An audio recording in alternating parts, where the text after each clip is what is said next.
Allegiance to the flag, to the United States of America, and to the republic for which it stands, one nation, under God, indivisible, with liberty and justice for all. Thank you.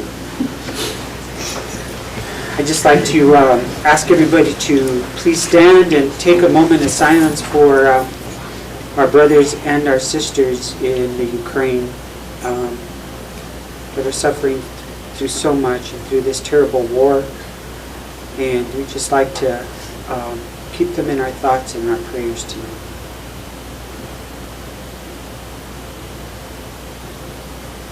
Thank you. Can I say something? Yes, ma'am.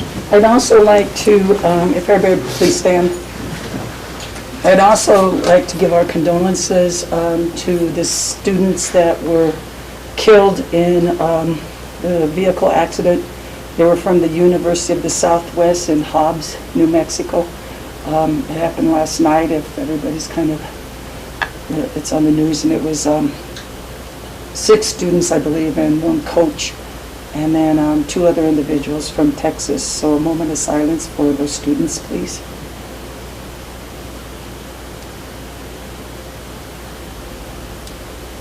Thank you.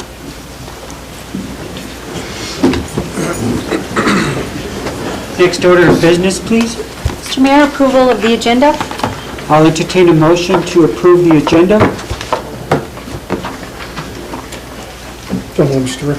There's a motion on the floor by Councilman Montoya. Second, please. Second, Mr. Mayor. Second by Mr. Ulibarri. Roll call, please. Councilor Romero, Yes. Councilor Rodriguez, Yes. Councilor Livari Jr., Yes. Councilor Montoya. Yes. I have a motion by Councilor Montoya, a second by Councilor Livari Jr. Thank you, Mr. Mayor. Motion carries. Thank you, Cassandra. Next order is public input. We do have 1 public input, but we will wait to hear from that gentleman during our public hearing. Okay. Moving on is mayor's appointments, reports, and recognitions and proclamations. Wow. I know, I'm so proud. We have West Las Vegas here from the wrestling team at West Las Vegas. That's my alma mater. I graduated from West in 1983. And so green and gold all the way, absolutely. I'm so proud that we brought home a state title. When I heard about this, I immediately thought about Juan, the coach that has worked so hard with these kiddos. For some reason, when I heard the news, I right away thought about Juan, and of course, all the other coaches, but the kiddos, my God, what you must be feeling. And I'm so excited and so proud that West Las Vegas has a title. And how many years? Do you remember? First ever. Is this a first ever? In any sport? No, for No. wrestling. For wrestling, yeah, okay. Yeah. I remember we came close in basketball and football a couple of times, but yeah. And we have the athletic director here as well. No. Oh. I thought you were, Richard Tripp's the athletic director now. oh, okay, that's right, sorry. But thank you so much for everything, and I can't even begin to say how proud I am of West Las Vegas. And I'm sorry you couldn't make that parade tomorrow. I know that both schools have been trying to figure out times for the parade, and West Las Vegas and East Las Vegas, and we just couldn't get everybody together, but we will have a separate parade for West Las Vegas. I talked to Mr. Gutierrez, the superintendent, and we're going to arrange to have our own parade for West Las Vegas for the wrestling team. And so I'm going to call everybody up here and present you with a certificate. So if you would, please come up. Cameron Padilla.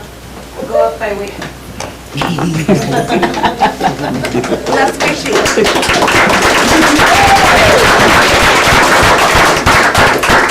Congratulations. You can stand right now. Patrick Rodriguez.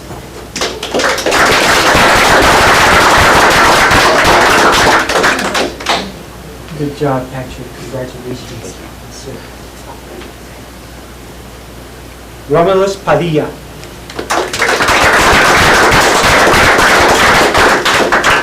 And how do you pronounce your first name? Romulus. Romulus? Romulus. Romulus. There you go. Sorry about that. Congratulations, sir.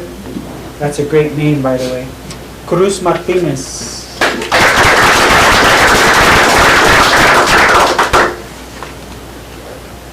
Congratulations, Cruz. Absolutely. Isaiah Lujan.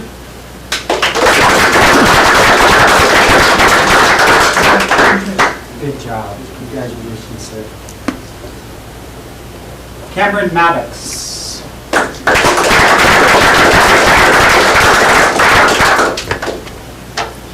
Congratulations, Cameron. Caleb Saldoval.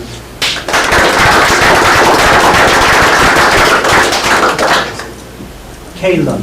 Yeah. Congratulations, sir. Tristan Martinez.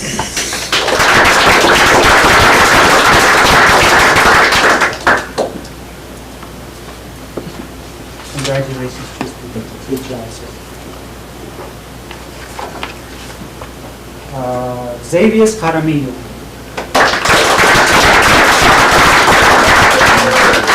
I love all these powerful names, man. This is a great class. Congratulations, sir. Absolutely. Juan Monsaño. We just started. Yeah.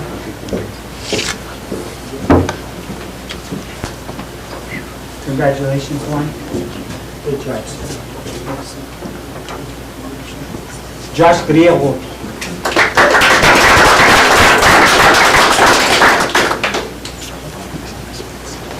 Congratulations, sir. You can stand up here if you want. Jean Saiz Gomez.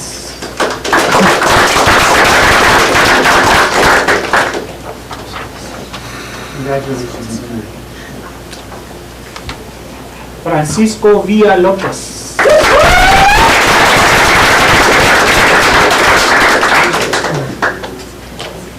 Congratulations, sir. Coach Patrick Rodriguez.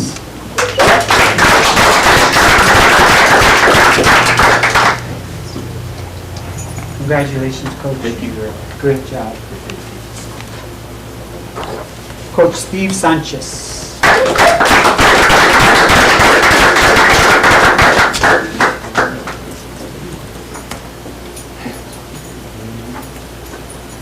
Congratulations, Steve. How many titles do you have? This is the first one. Yeah. Wow. But a few others. Yeah, I know. You've been at it for a while. Congratulations. Thank you. Coach Juan Montaño.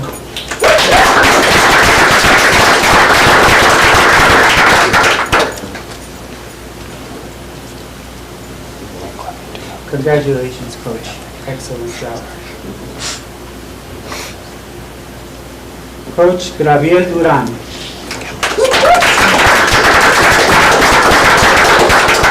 Good job, Coach. Thank you very much. Good job, sir. I appreciate it. Yes, sir. Coach Chris Lopez.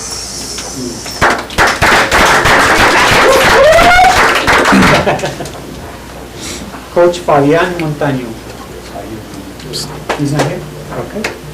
And Coach Brandon Maddox. Okay.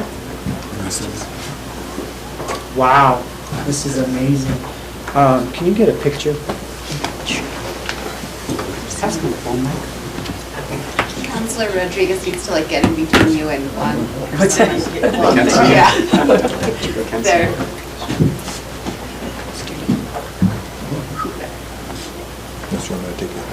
Just try and get everybody in. That's in here. Let me find my camera. I'm gonna do it. Yeah, go ahead and do it.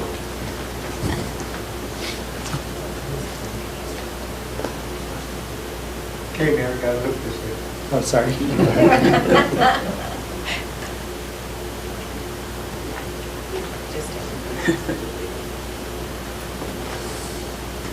One, two, three. All right. Does anybody want to say anything on behalf of your team, Josh? What's all this peer pressure on Josh, man? He must be easy to pick on, huh? Anybody else have anything? Just Go ahead. tell your coaches thank you and tell Councilor Romero thank you for showing up to your... Thank you, Councilor Romero. Thank you. This guy said thank you to Councilor Romero too for going to support you. Thank you, guys. So, thank you guys so much. I appreciate it. I'm so proud of you. Have a good evening.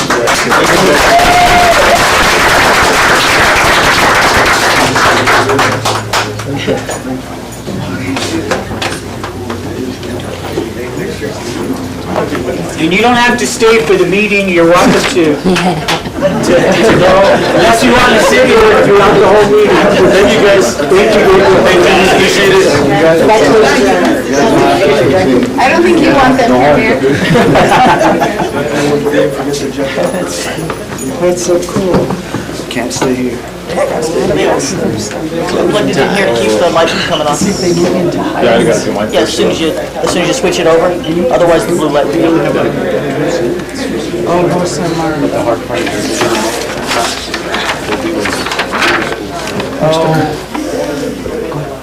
I'd just like to also mention that I'm a 1974 graduate from West Las Vegas, and proud graduate of West Las Vegas. And you know, champions, once you're a champion forever in life. And I just want to commend the coaching staff and also the parents that stick behind these kids and help them out and guide them. They're the real champions too, that sometimes they're not mentioned in our proclamations or in our awards. But parents put in a lot to follow their kids wherever they go.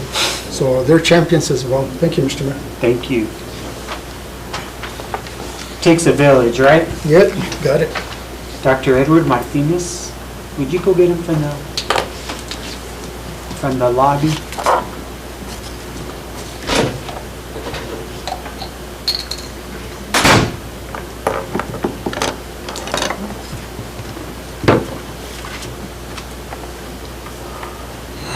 Tell them you can leave if you don't want to stay.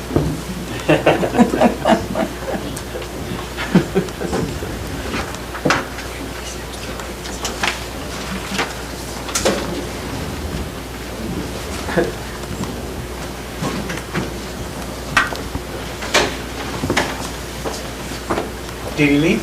Yeah. Okay. Yes, sir.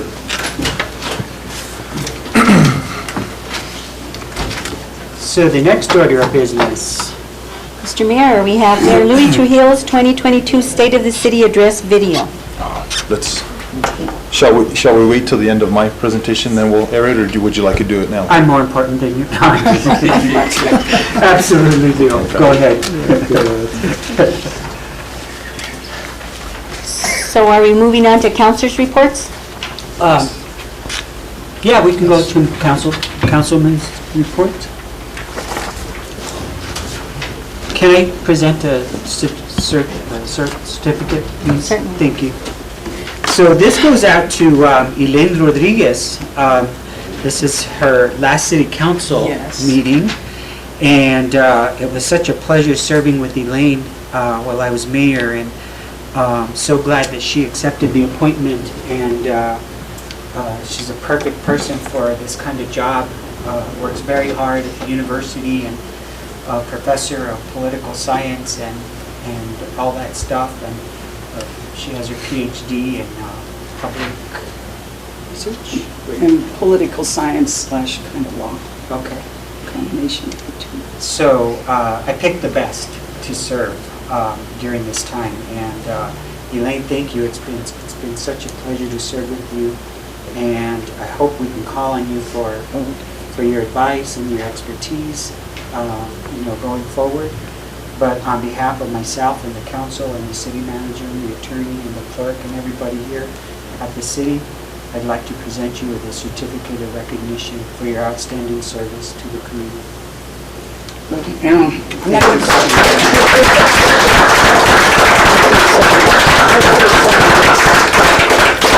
Thank you. I just want to say a couple of things. I'll let you guys stay. Did you want? No, go ahead. I want to say first and foremost, thank you for the appointment. It was a learning experience, let's put it that way, and I appreciate the people who voted for me.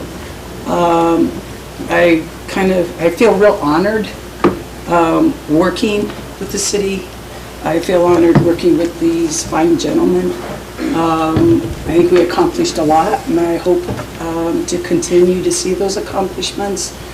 It was nice working with Scott and the chief of police and Leo and all the city employees.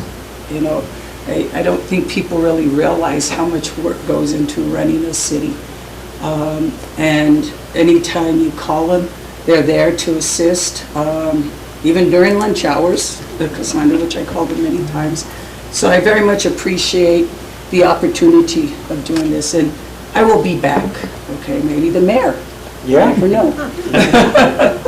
But I do want to say one thing, that in learning the budget and learning what services need to come to the city, especially at the state and federal level, I'm going to continue working with students. I have a fine group of students who all want to register as lobbyists. So this next session, well, we're not even waiting for the next session. We already started making appointments with representatives to start lobbying on behalf of Highlands and the city. So we'll probably see you a lot at the state legislature. Wonderful. That was fun. We truly enjoyed that.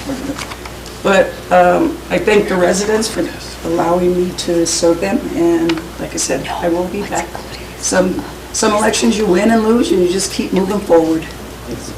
Thank you very much, and I appreciate it. Thank you so much. I appreciate it. Mr. Olivari? Thank you, Councilman Rodriguez. It was a pleasure to work with you, to work with the rest of my colleagues here. We accomplished a lot. You did. We did accomplish a lot, and we know that. That's you're gonna and high because we work together, and that's what it takes to move this city forward. Yeah. So I want to thank you from what I'm about. Thank you for doing all the work for us. Thank you. I appreciate it. Mr. Mayor? Mr. Romero? Just to add, Councilor Rodriguez, to the Mayor and Councilman Vilabri have said is, I think in your appointment, when we were looking, the Mayor, was seeking out to fill that position, we wanted somebody that was independent, somebody that was not going to be controlled by any individual or group, and you fit that position perfectly. So I want to, thank you for all that you've done, and I think within the 2 years, we have started to take care of the foundation here at the City of Las Vegas, because as we all know, the foundation was cracked. And at least that foundation is strong, and all we could do from here is move forward and build. So thank you for being a part of that. Thank you, guys. Thank you. It's been fun. Thank you, Dr. Rodriguez. Councilman's reports, anybody? Mr. Mayor, Mr. McCullough? I'd just like to inform the citizens of Las Vegas. I know Mayor and Council already received this notification through email, but our liaison or our community relations manager for the northern part of the state from PNM, Ms. Jamie Arundel, sent us an email, and they're going to give us a $4,000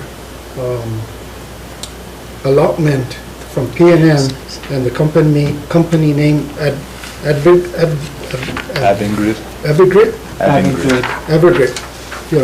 In the amount of $4,000 for improvements either to the murals or the Gallinas River or whatever project Mayor and Council decides to put it towards.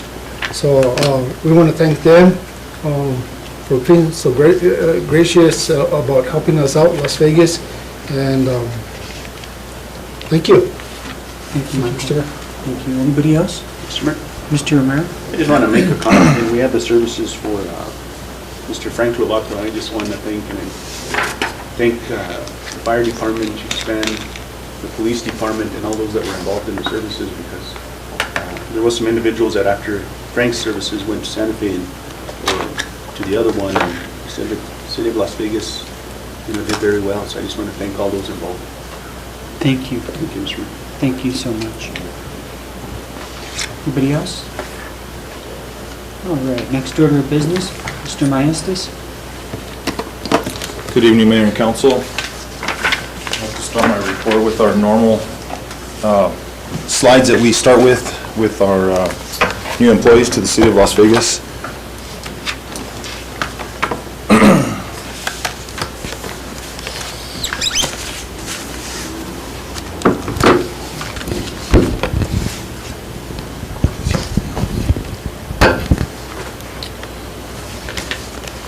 So our only new employee in the last month, well,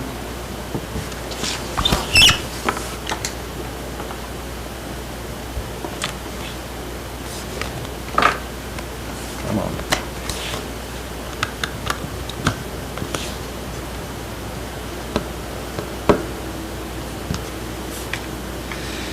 There we go. Okay, our only new employee for the month of March, from the middle of February to the month of March, obviously, is Ms. Dolores Crispin with our library. She's a new library clerk with the Carnegie Library. Again, we'd like to welcome that Ms.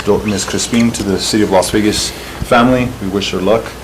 Moving on to our new business licenses for the month of the ending of February and the beginning of March. As you can see, we have some out of the city limits businesses, meaning that their hub is outside of the city limits, but they do business inside the city limits. So Creative Work Solutions, we have Airtime Entertainment, Fortified Construction, Mobile Ed's Auto Repair, Sprint Spectrum, our Buffalo Hall and Cowboy Cafe, and Reruns on the railroad.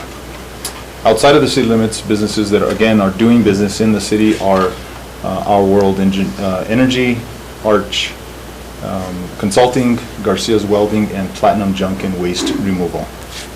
We welcome to the City of Las Vegas, and we wish them the best in their endeavors. I would like to ask Ms. Perea to join me in the front. It was by request, so we could let the public know what the process was when a business would like to come to the city and create a new business, and what the process is from start to finish with the business license and what all is entailed of that. So with that, Ms. Perea. Actually, for a new business, the applicants have to come in and fill out an application. I can email them if they request it. And they fill it out and they have to submit, depending on what kind of business they're doing, they have to submit different things. Contractors are required to submit a copy of their current CID license, because we have to verify they are licensed with Construction Industries Division. All food establishments are required to obtain a signature from the Environment Department for their initial application, and they will require a New Mexico Business Tax ID number, formerly known as the CRS number, before application is processed. They can either obtain that through the New Mexico Taxation and Revenue website, or a number can be issued by our department as a courtesy. And if they require a federal employee identification number, they can obtain that by applying on the IRS website. They're like 5 minutes, 10 minutes to apply for both of them. If you can, once you get on the website, and it's, I'm going to follow up with contact information so we can put on the website later on in the week. Is this application available electronically on our website? I haven't put on the 22, but I have already submitted it to Kenny so he can add it on. We still have the 2021 on there. And they're similar. The only thing different from the 2021, 2022 is the late fee, because we're not charging the $10 late fee like we used to. Are people able to pay for their business licenses online? I know there's a program, I just don't know how to get them to do that. I haven't figured out how, there was some... Not currently, but we're working on that. We are working on it? Yes, sir. Yeah, but they can call in if they want to pay with a credit card. If they come in, they can go to utilities and pay with a credit card, or they can call in and do it with a credit card over the phone. And if they can't get them, they'll call me and I'll give the number to the cashiers and they'll call them and get it paid that way. And what was that? And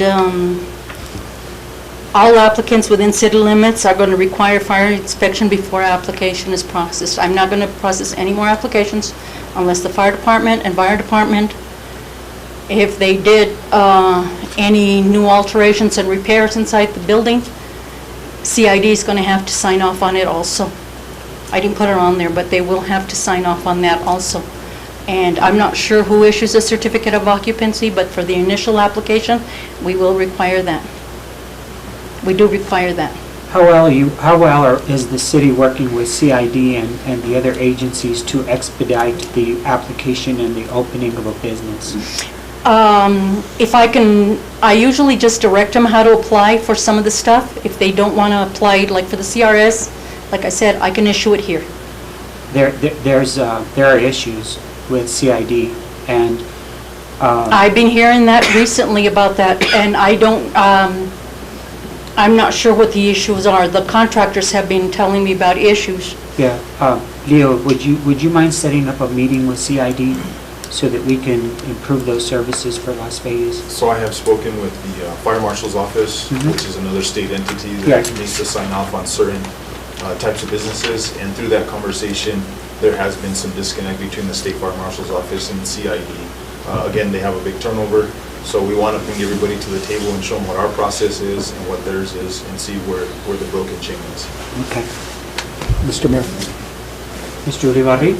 Leo, Maria, what do you, say you have 250 businesses apply for their licenses. What do you do with say the following year, do you guys keep track? You go back to see those, all the businesses that have licenses? Oh, how do you do that?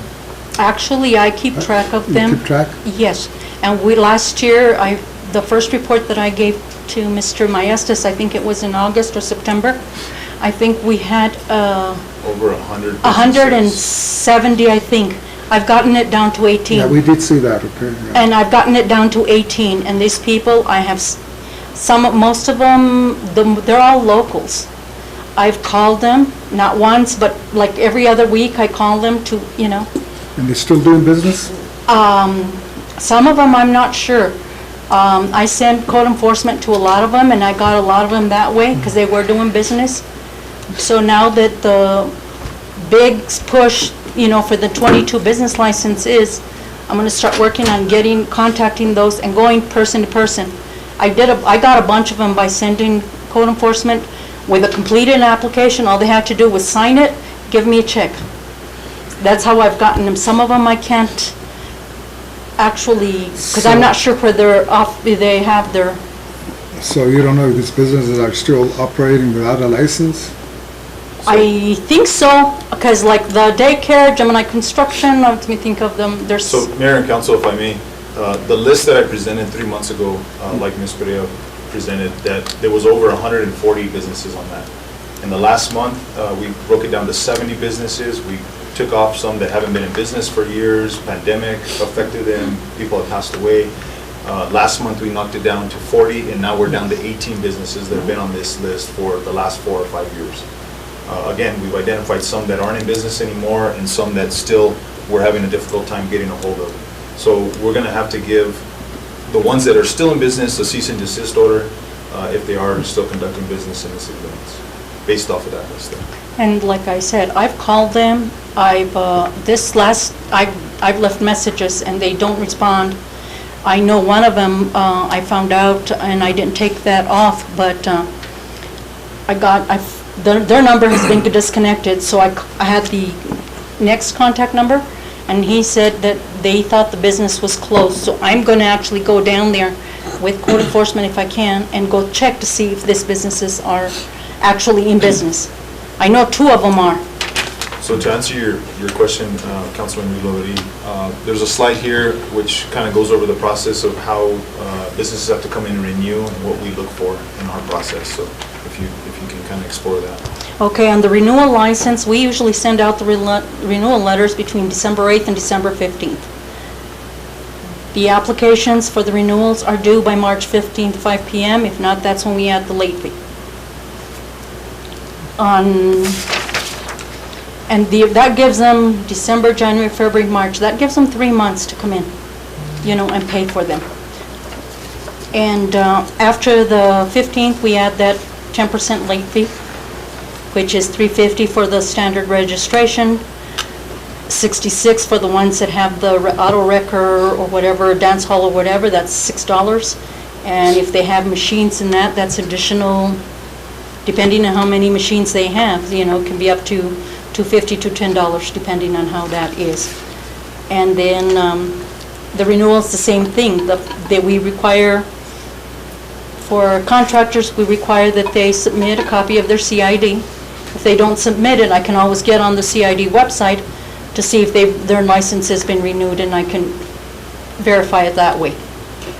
And then for the applicants that have food establishments, anything, a truck, a restaurant, whatever, for the renewals, they can either go call Environment Department and go have them, give them a signature or a copy of their current food permit is good, because usually they get their new food permits and they're good for a year. And So, then, it would just be my strong recommendation and desire that by the time we do this again, that it would be automated and that people could pay online for the comfort of our customers. that's what we've been trying to do for about a year and a half, but I'm not sure where the connect is off somewhere. Yeah. Mr. Mayor. Mr. Matar? Thank you. Mr. City Manager, so, you know, we brought up the issue about the licenses. Otherwise, none of this process would have happened, actually. So we are concerned that we're having businesses out there operating under no license. Okay. Other things that I have, that customers or constituents have brought to my attention is that when they come, they want exact change, or exact cash. We don't accept cash here. I don't know, but, I'm sorry, Mr. City Manager. My point is that what form of systems do we have in place to accept money? Is it cash, is it checks, is it credit cards, or what is it? And then the other thing is, I'm getting calls saying that we're confusing the public because they come here and we give them misdirection as to how they can get water service, what the process is, and so forth. I've had businesses that have food trucks that come to me and say, you know what, all my family has put all the money in one basket to start opening up this business, this food truck, so I can provide to my family. And yet, 2 weeks down the road, still no answers. Come back tomorrow, you need this, you need that, this and the other. You know, to me, that shouldn't be happening. We either have an application and we have our act together, or we don't do business at all. We shouldn't be telling people to come back and forth or go to Paul Street. You know, we have people on the ETZ zone wanting water hookups, and we send them to Maria, we send them to this over here, we send them to the county. You know, it shouldn't be happening that way. We shouldn't be operating business that way at all. So, and then again, with the new business license, when it comes for inspections, you know, I don't know if it's by ordinance. I imagine that it's by ordinance, that those buildings and those inspections have to take in place, whether it's a daycare or a restaurant, whatever it might be. If you're selling nail polish out of your house, that house is gonna have to be inspected, because people are going in and you're doing business. Right. If you're doing something out of your garage, well, that's gonna have to be inspected. And all this business license that aren't up to date, if there's any laws that happened within the last year that they didn't update their license, or the last 10 years that they didn't update their license, all those renovations about sprinkler systems, or lighting, or handicap, any upgrades that have been introduced into the law, all those are gonna have to be upgraded, and then it's gonna double whammy on the business owner. And the business owner can't afford to do that. So that's why it's important that this department works in conjunction with the fire department to do the early inspections that they're supposed to do, and also work with CID to get those inspections done correctly, and be hand in hand and on the telephone with the state marshal's office. Because overall, like the state hospital, they won't open up no business, I don't care if you spend $10 million or what, if there's not an inspection done by the state. So to me, it's concerning the way we're working, the things that are happening. And I'm just bringing it to light because we need to get on the ball and get things done straight and be forward with the public and stop playing this goose chase around kind of thing. These things all have to be on our website, the process, the fees, the form of payment, everything has to be on the website. The application, if it needs to be changed, we need to change the application. If I want to have a parade, I should be able to just go to the website and say, these are the requirements that I need to do to have a parade, whatever the process might be. If I want to have an event at any park, the same thing. We spend a lot of time here reviewing a lot of the ordinances, and I tell you, probably 60% of it might be out of date, I don't know. But I tell you, we spend a lot of time reviewing ordinances, and staff spends a lot of time and knowledge on reviewing ordinances. Our city attorney has his hands full reviewing ordinances. And if we're not going to abide by the ordinances, then what's the point? That should be the law. That's what we're following. If somebody wants a sidewalk permit, the same thing. It should be the same process, either credit card, cash, whatever it might be. But pronto, how many phone calls have we gotten from business owners, from business people that want to come into our community, and we turn them away to somewhere else? Because they don't want to deal with our process that we have right now, Mr. City Manager. Can I? So, just let me finish here, Mr. Mayor, in just 1 second. I'm taking this to heart because we spend thousands and millions of dollars here advertising Las Vegas through different organizations, and now we want to do our in-house marketing. And we're spending all this money to bring people and other big people to our community. Right now we have the Freddy Frescos. We have the Cipriano Aguilar Memorial coming up in June. We have Mother's Day concert, where thousands of people are going to come to Las Vegas and spend money. We have the 4th of July Fiesta, the Gay Parade, the Riverwalk Fest, and so on and on and on. You know, and if people want to come and do business in Las Vegas, well, we ought to welcome them. We ought to be ready with open arms. Not shut the door and have them go somewhere else. So I'm just saying, you know, my vision for the next 2 years is for these things to start changing gradually and start focusing on the process in order to bring business and community together. Because without businesses, we will eventually, our citizens will move away.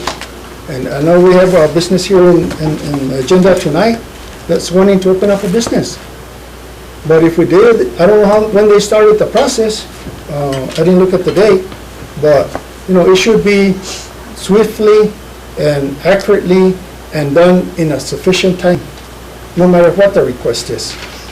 If it's for a food truck or $1 million restaurant or a state hospital or whatever it might be. We should not be turning people away and business away. Thank you, Mr. Thank you, sir. Mr. City Manager, there's room for improvement, and so I'd like to issue a directive that you get a team together to find out how it is that we could improve the business application process, the billing, the everything. And like I've said even before, even if we hire a business liaison that takes care of the paperwork for the people that are coming to the city. My friend is a business liaison in Boulder. That's all he does. They go to him, he does every single bit of paperwork. They call him in on Thursday, everything is signed, and that's it. So that's where I want to get to. So I would really like to see a team come together, and that team, its mere focus would be to improve the business application process and opening up a business and see how it is that we could improve our services. Mr. Romero? So Maria, Leo, I had asked you to see if you could get us, the council, the application process or sign-off sheets as businesses come in. So this is the application itself. And the reason why I was asking is I wanted to see what the sheet looks like and how the other departments are incorporated into this. In other words, for instance, I'll use cannabis. There's a security inspection that's supposed to be done by PD. Then there's another fire that's supposed to be done by fire.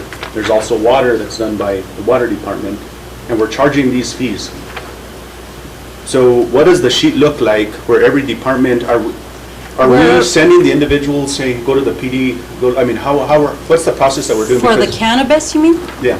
We don't have one yet. Scott and I talked about that earlier, and we're working on an application for that. Okay, I was just using that as an example. Let's say another business, I mean, a general business, a restaurant. A restaurant We have fire, we usually, have all these other inspections that need to be done. Who Usually- signs off? What's the application? the application sign-off? itself, the only person that signs off on the application itself, if they've got alterations and repairs, and they were inspected by Construction Industries Division, they will sign off on the applications. Fire On department whose will, application? On ours or? on the business license If you look at the application. bottom of that application. Those are the only the signature signatures we've been lines. getting for the 22 years I've been here. Those are the, fire department signs off on the initial ones. So where's the fire on this one? They're at the bottom, they're all on the bottom. Fire department is first, right across is CID, right under fire department is environment department, if it's a food establishment, and then I sign So off. the biggest concern here is the business, that the concerns that I'm getting is that a business is issued and then 2-3 weeks later, here comes all the inspections. They're like, hey, well, I thought we were available to open, right off the bat. So somewhere down, I mean, and I know you said it, that you're gonna start now, but. No, well, most of the businesses have already been inspected, most of them have been inspected by fire department. This issue came about because I'm not gonna argue you know, this, about the Mr. recent Manager, something but I that know happened. Fire inspections have not been done on most of them. I mean, the So- process needs to change.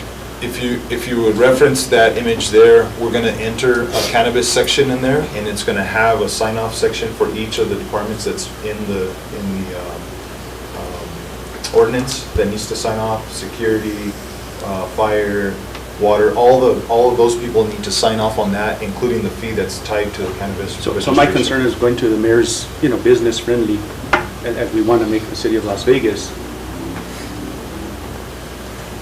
And then I talked to a former employee, and he said they used to have a design review team or something like that, where all the directors sat in a meeting, and they would go over the businesses, whether it was weekly or whatever, and would sign up. Not for the businesses, that was for new businesses.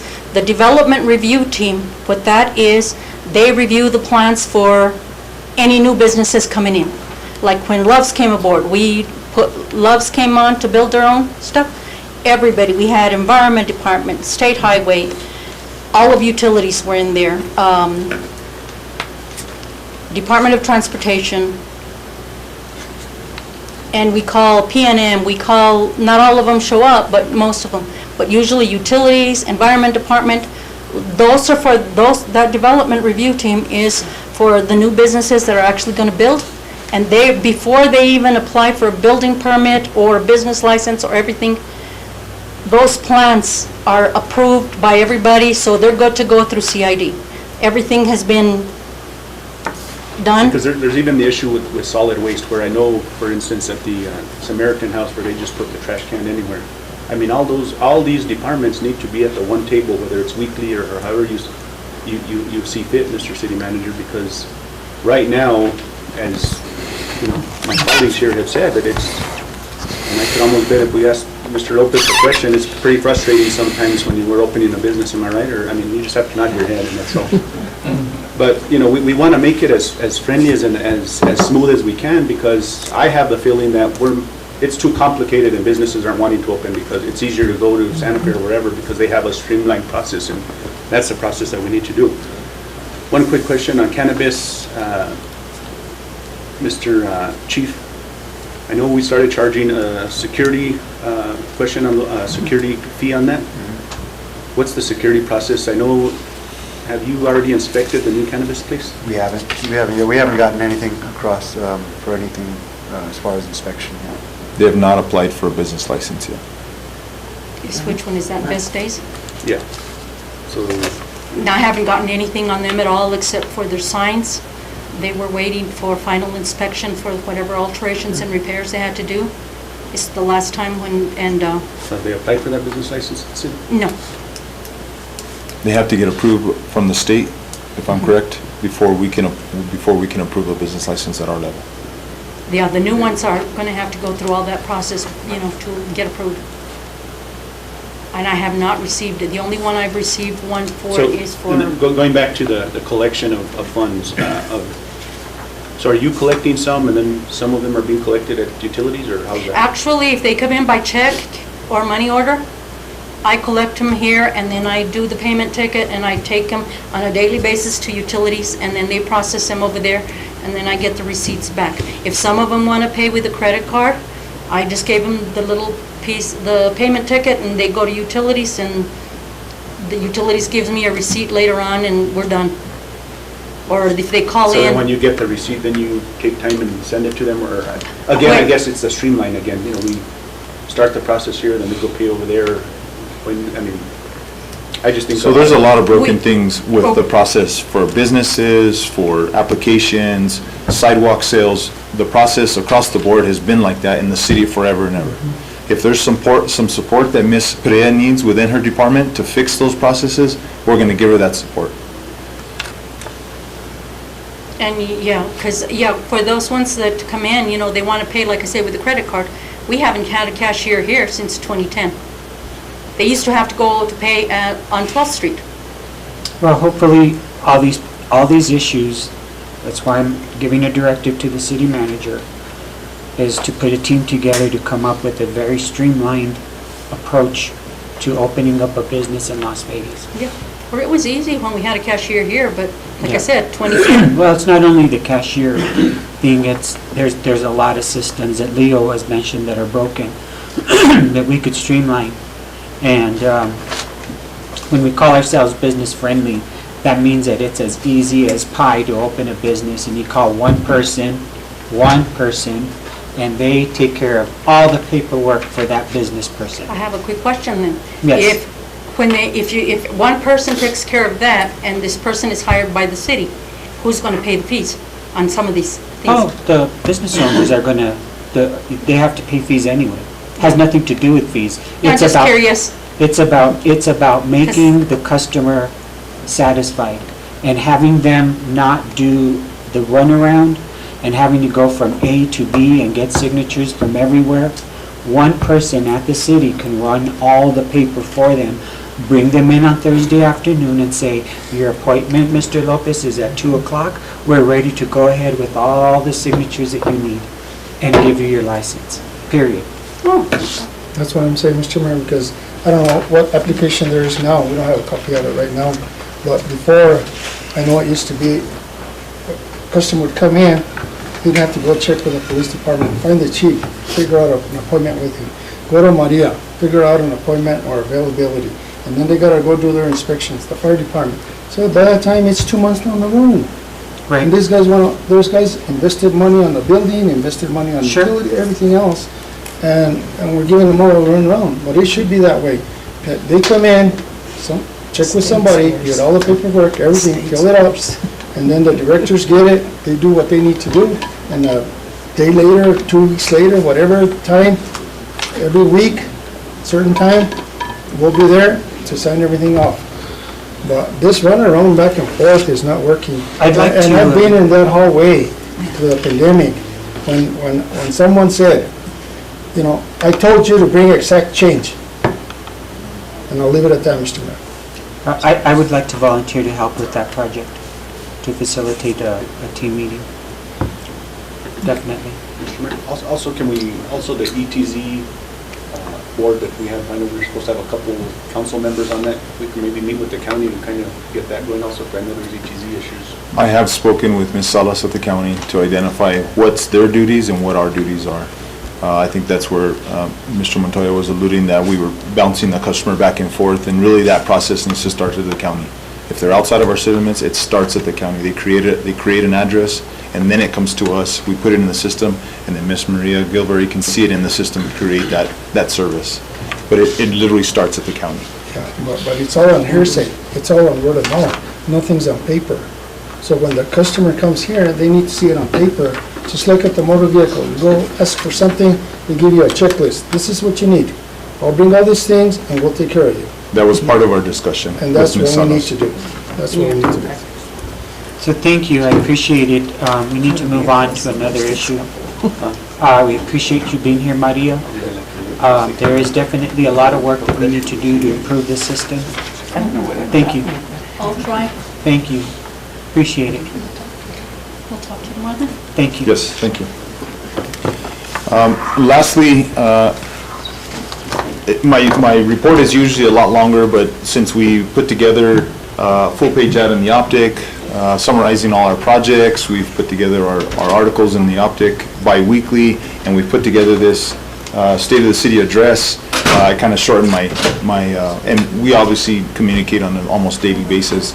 So I would like to move into the presentation of the video that was supposed to run last week, but we had some technical difficulties. So we're logging in live to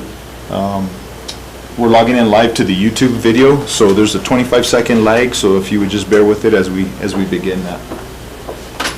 You want me to sing a song for 25? Actually, if we can, so it's hard to, the audio in here still plays back on the 30-second. That's why we were having that repeat last week. Yeah. And all these things will be fixed when our new system comes in around May timeframe. And our new city hall.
Hi, I'm Luis Trujillo, Mayor of Las Vegas, New Mexico. Welcome to the State of the City address.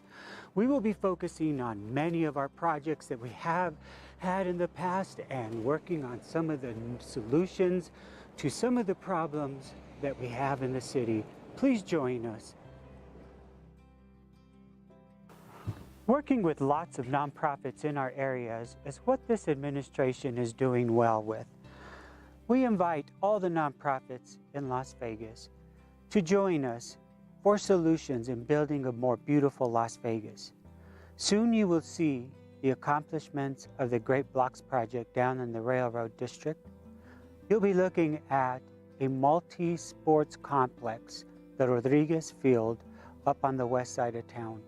These are huge projects that are going to lead to making Las Vegas a beautiful place. I'd like to take a second to thank all the nonprofit organizations for working so hard for our community. I invite everybody to come together and help the city so that we could be a better city and a more beautiful community. Thank you to all that are working so hard to bring these programs to Las Vegas. Throughout the State of the City address, you'll have an opportunity to look at our past successes and look at some of the projects for the future to help create Las Vegas as a more beautiful community. At this time, I'd like to thank all the hardworking people of Las Vegas for helping us create a beautiful community. I'd like to take some time to thank the city councilors for all their hard work, and most importantly, the City of Las Vegas employees who work so hard to bring the services to our public. At this time, I'd like to introduce our city manager, Leo Maestas. Buenos and welcome to the 2022 State of the City Address. My name is Leo Maestas. I am the new city manager of the great city of Las Vegas. The city of Las Vegas continues to be great stewards of its money.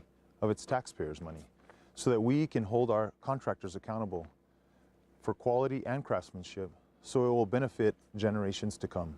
Please join me as we walk through some of our current and future projects. As we stand here at the footprint of our Peterson Dam, which is one of two of the city's most vital assets, which contains one of our most precious resources, our drinking water. Over the past 12 years, the City of Las Vegas has invested close to $1 million on environmental and engineering studies so that the city is prepared to reconstruct this 110-year-old reservoir. We are aggressively seeking federal infrastructure funds so that we are prepared to move forward with the reconstruction and to expand the storage capacity of our Peterson Dam. We would like to remind the citizens of Las Vegas to please always be aware of your water consumption and please be conscious of your water usage. As you can see, we've created a safer and more inviting environment, whether it be day or night. Here, with our recently installed solar lights from Bridge Street to Independence Avenue, we invite the community to come out for an evening or afternoon stroll here in the heart of Las Vegas. Let's explore a few of the current and future funded projects, beginning with the $2 million project on Hot Springs Boulevard, where we are upgrading utilities and improving drainage, also with the sidewalks and roadway improvements. Next, we have our $3.8 million project on Legion Drive, 7th Street to Grand Avenue, where we are addressing roadway deterioration and ADA compliance issues. This project will also improve access to schools, the hospital, and fire services. Next, we have a $3.5 million project for Phase 1 of the Rodriguez Park multi-use complex, which will encompass fencing the property for security, engineering, topography surveying, drainage management, concession remodeling, and field turf conversion. Next, we have the Phase 1 of Railroad Great Blocks project to create a more event and community-friendly environment in the heart of our railroad district. Next, we move on to our 80% completed $1.6 million project to upgrade failing infrastructure and roadway around our Old Town Plaza Park. With the assistance of American Rescue Act funds, the city was able to put $2 million towards failing water and sewer line projects throughout the city. With a multitude of other projects the city is managing and pursuing at any given time, like continued Riverwalk improvements from Mills Avenue to Independence, senior center building improvements and upgrades, and also new program implementation. A city-funded May through October Friday evening alfresco concert series, city park, playground, and gathering area additions. Code Enforcement Department is visiting with property owners to address abandoned vehicles, overgrown vegetation, and solid waste on properties, and a summer opening of the E. Romero Firehouse and Acequia Museum. But I'd really like to tell you about a historic LED P&M pole conversion that will be taking place this summer, which will return an over $100,000 energy cost savings to the city in 1 year's time, which will improve nighttime visibility for our traveling public, plus bring maintenance costs down across the board.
Hello, this is Antonio Salazar. I'm the Chief of Police for the Las Vegas Police Department. The Las Vegas Police Department continues to retain, promote, and train officers so that we may be able to serve our citizens of Las Vegas with the most qualified officers.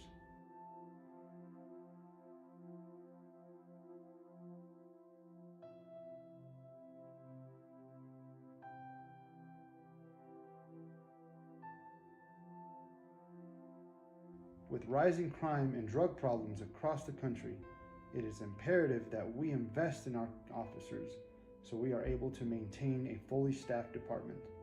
Our divisions consist of investigations, dispatch,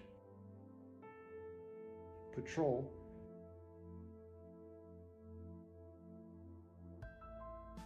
bike and trike patrol, records, evidence, animal control and CSA, and narcotic agents. We have reestablished the Region 4 Drug Narcotics Task Force. We are working closely together with other regional agencies to tackle our drug and crime problems in Las Vegas. I want to thank everyone for all of their support, and please continue supporting the Las Vegas Police Department. Hello, I'm Stephen Spann. I'm the Interim Fire Chief for the City of Las Vegas Fire Department. Wanted to give you an update on what the accomplishments of our department have been over this last year. One of the greatest accomplishments that we're looking forward to is opening of our E. Romero Fire Museum. We plan on opening before the first week of June. Our crews have increased their training over the last year. Just since the beginning of the calendar year in January, we have combined over 1,000 hours of training and certifications for our crew members. We've added more positions to our department. We have a 4th engineer position that we will be adding. We also have a fire inspector which will serve under the fire marshal in the fire marshal's office, which will be a great accomplishment with the new inspection and the new ordinances we have pertaining to the cannabis facilities that will be opening up. Along with that, we've started collection of permit fees for the fire department for inspections of $20.5 annually. Even through the COVID pandemic, our crews worked hard for you. They inspected businesses and made sure we stayed in compliance with the occupancy loads. Our future plans of our fire department are we are in the process of obtaining funding to build a training facility here in the city of Las Vegas, which will reach out and be a training facility hopefully for the whole northern part of the state, and allow our crews to train more regularly on a weekly basis and help improve the services we provide to you. This will also bring more departments and agencies to our town and allow us to help increase our lodgers taxes, heads and beds, and support our community even more. So over the last year, we have seen an increase in new businesses opening up within the city, including mobile food vendors as well as cannabis facilities. With this, our department had to adapt and adjust to this, increasing inspections, occupancy load calculations, as well as adapting to new laws and regulations. The City of Las Vegas Fire Department is composed of 21 uniformed personnel and 1 administrative assistant. This consists of our Fire Marshal's Division, our Fire Prevention Bureau, our Training Division, our Public Outreach Division, and our Public Safety and Healthy Wellness, as well as active responding personnel. The City of Las Vegas is working in cooperation with San Miguel County to reestablish our mutual aid and automatic aid agreements with an MOU that will allow both agencies to provide services to each other in extreme emergency situations. This will allow us to have more resources when there is an emergency within our community, providing a stronger service and stronger response to you, as well as allowing our both agencies to work together closely and train together to unite and become a stronger force within our area. The one comment I do want to make is I do want to thank my crews as they have worked extremely hard over this last year with every challenge that has come up to them, and they have been the foundation of this department, and they have protected the city with integrity and honor. We are here to help and support you. We are your Las Vegas Fire Department.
In closing, I'd like to thank each and every one of you for spending this time becoming familiar with the City of Las Vegas employees and our projects. If we continue to work together in a positive direction, we will see progress, which will lead to enriching the lives of the citizens of Las Vegas. Gracias y seguimos adelante. This is Mayor Louis Trujillo welcoming everyone to help us make Las Vegas beautiful.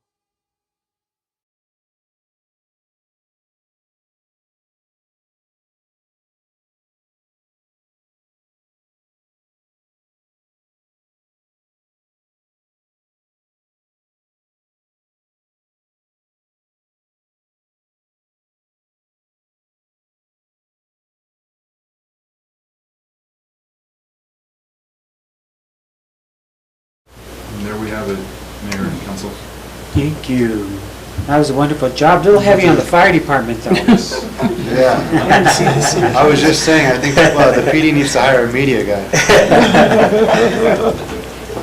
They did it. I mean, normally our safety departments don't have much time to have fun with things, and this will give them a chance to have a little bit of that fun one time a year, so.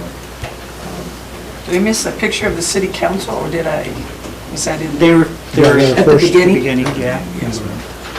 I'd like to once again thank Daniel Atencio and Fabian Duran for their production and their work and filming, and it was a challenge getting everybody scheduled, but they managed to do it. So thank you for their help.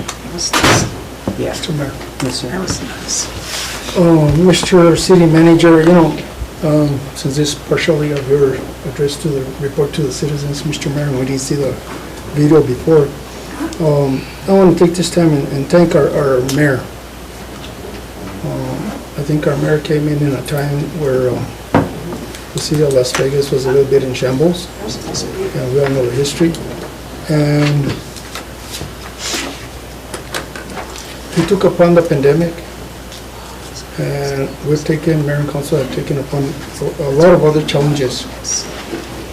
And I'll tell you that without our city manager and our directors and our employees, none of this could have happened. Our police force stayed intact through the pandemic. They never left. Our employees never left due to the pandemic.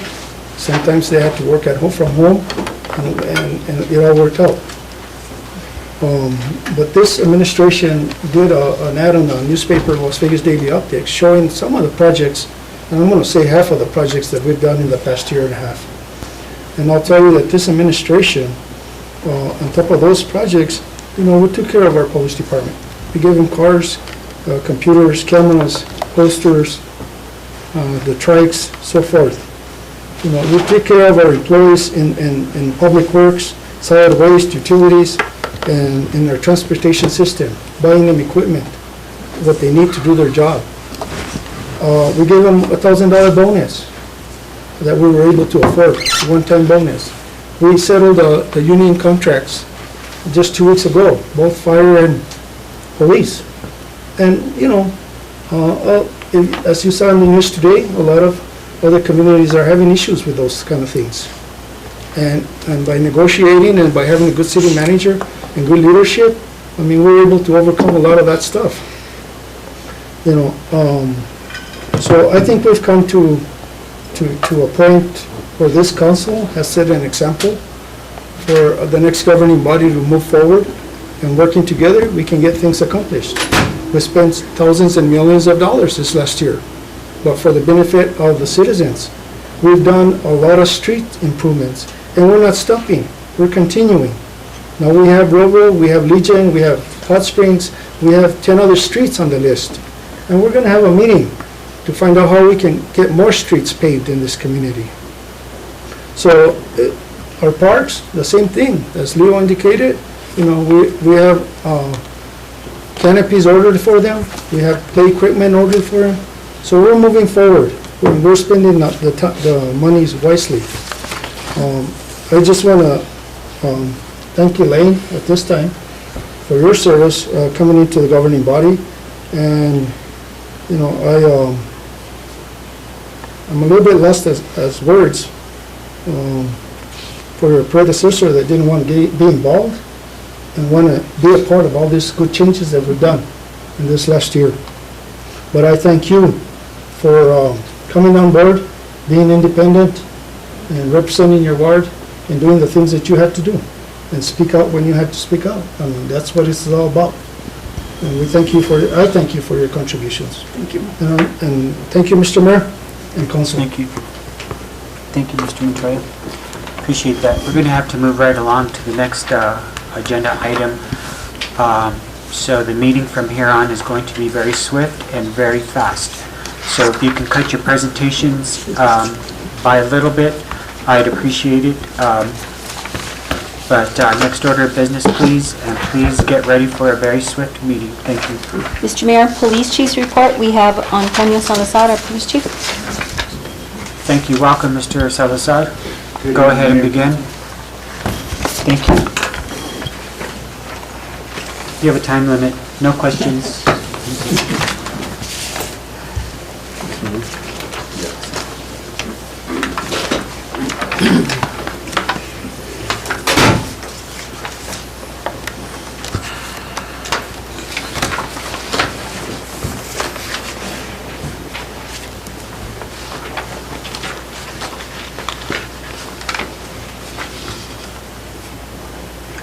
Cassandra.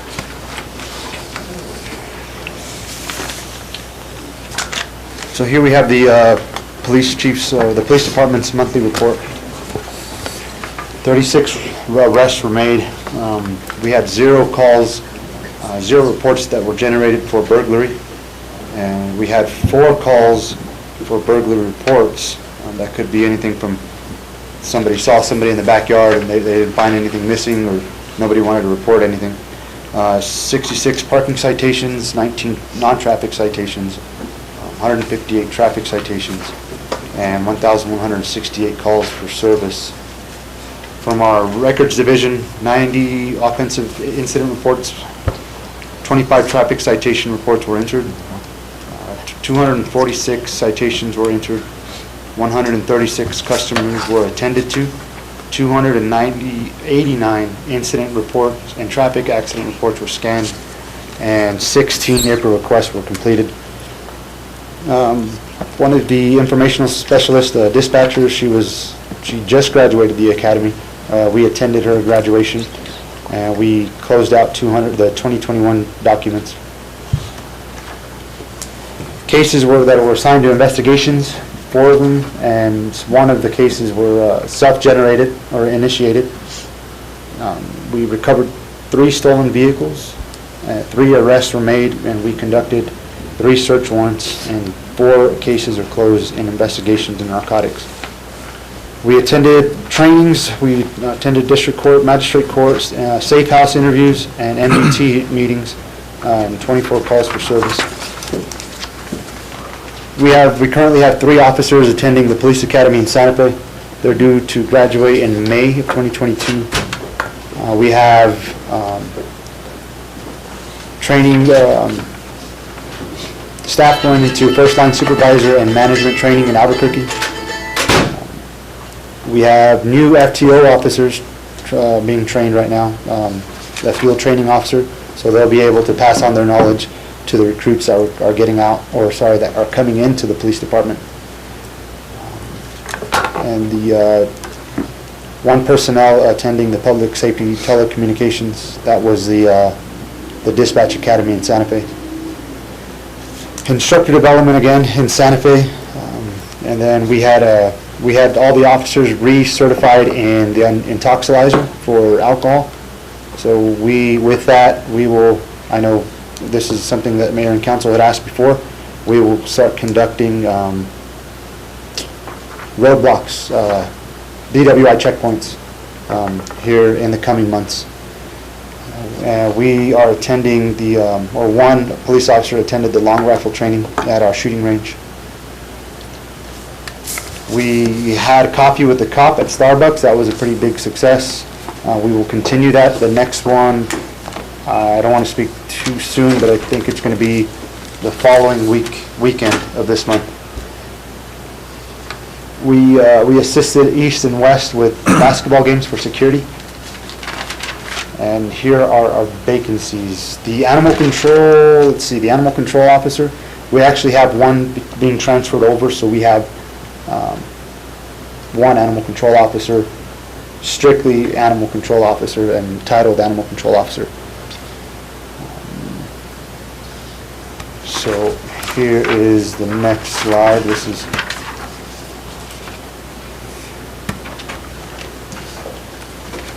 so these are our accomplishments and upgrades. We've reestablished almost within the first month the Region 4 Drug Narcotics Task Force with the Sheriff's Office and the District Attorney's Office. We just recently elected a board, which is myself, Sheriff Lopez, and District Attorney Tom Clayton. We were a huge advocate for the FOP contract for the officers, and when that got passed, we implemented Coffee with the Cop, and we're continuing to do that throughout the months. Oh wait, sorry. I got to take a look at what you guys are looking at. We have implemented defensive training tactics every month. This is a voluntary, I guess, program kind of training that we're doing with all officers. Every officer has an opportunity to attend, and they will get paid overtime. This will help mitigate excessive use of force. Officers will kind of go out on the field with a little bit more confidence on how to better handle a situation. We've upgraded our security system, our cameras. Those have not been upgraded in several years, so we upgraded to the latest technology. We've upgraded our police uniforms. They're more efficient, they're less costly, and they're more available. Our last ones were kind of fading out a little bit, and this actually what I have on now, and those are the officers are really happy that they have these new uniforms. We have 7 Explorers, 2021 Explorers for patrol. We will be getting hopefully 4 of those here pretty soon. We could possibly get 1 by this week. There's 4 radios that just got in, and that's really all that they were waiting for. So we should get 4 here pretty soon. We've upgraded our body armors for patrol. This is the highest level of body armor that the police department's ever had. So no more, and this is a full-time body armor that they wear on duty. It's an outer carrier. So no more having, if something happens, an emergency situation, no more kind of having to go to their vehicle and getting an extra protected vest. I mean, they're actually wearing the vest out on patrol, and it's a lot more comfortable than what we've had before. We've had upgrades. We've upgraded our computers and scanners, and we've also had new office furniture throughout the PD. I have 3 quotes for these speed limit sign or these speed trailers. One vendor is coming down on Monday, so we can actually take a look at what we'll be purchasing and have an idea actually on what we'll be purchasing. We've hired 5 police officers. 1 of those were certified. We hired 3 certified dispatchers, 1 administrative aide, 2 administrative aides, and 1 records. So total hires of 12 employees. And we've had on the streets, this is the highest, and former Chief Montaño was here earlier. We've had more officers on the streets since his time. We haven't been this staffed since Chief Juan Montaño has been as chief. So that's a pretty big accomplishment, and we're looking to hire more. We actually have another testing coming up here pretty soon. So 2 officers that want to come on. So I stand for any questions, and if anybody wants to take a look at these speed trailers, I can give them to you guys, and you guys can look through them throughout the meetings if you guys want. Mr. Mayor. Go ahead, Michael. Okay, Chief, I saw a force of trikes out there. We were out there. Yes. And they all stopped at the stop sign.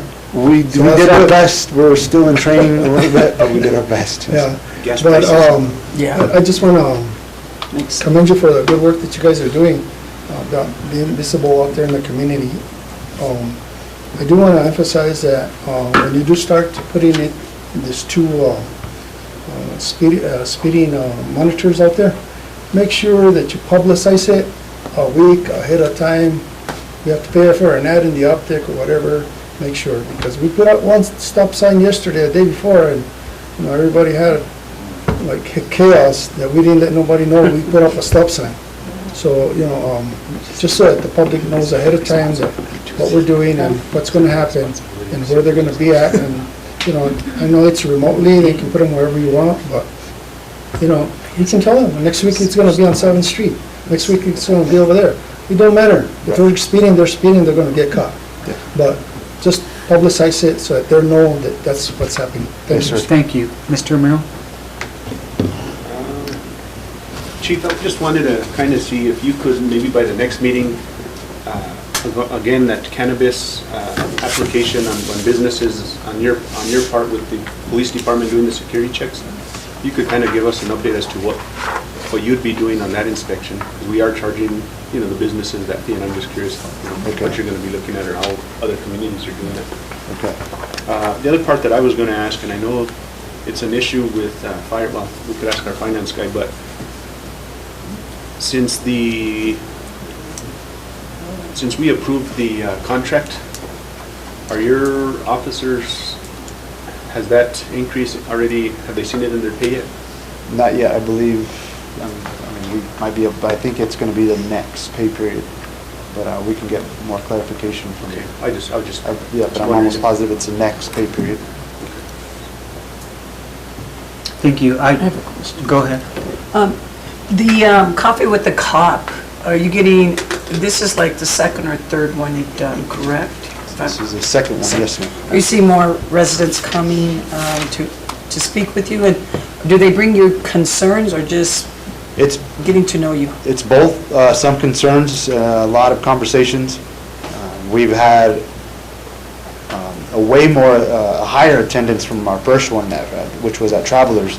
So I know I talked to Chuck today.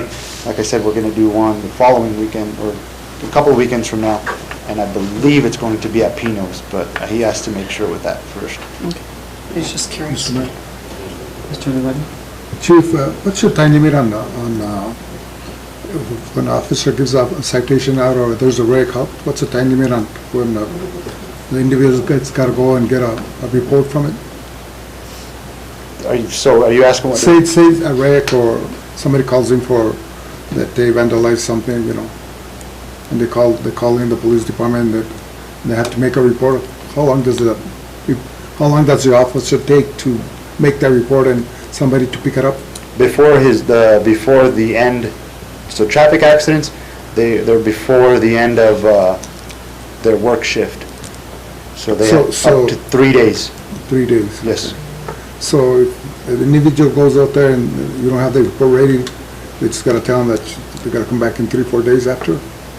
That's usually what records lets them know, and also whenever record sees when the report is not done, they email their supervisors and the officers to let them know that they need to get the report done, or that the report is not completed.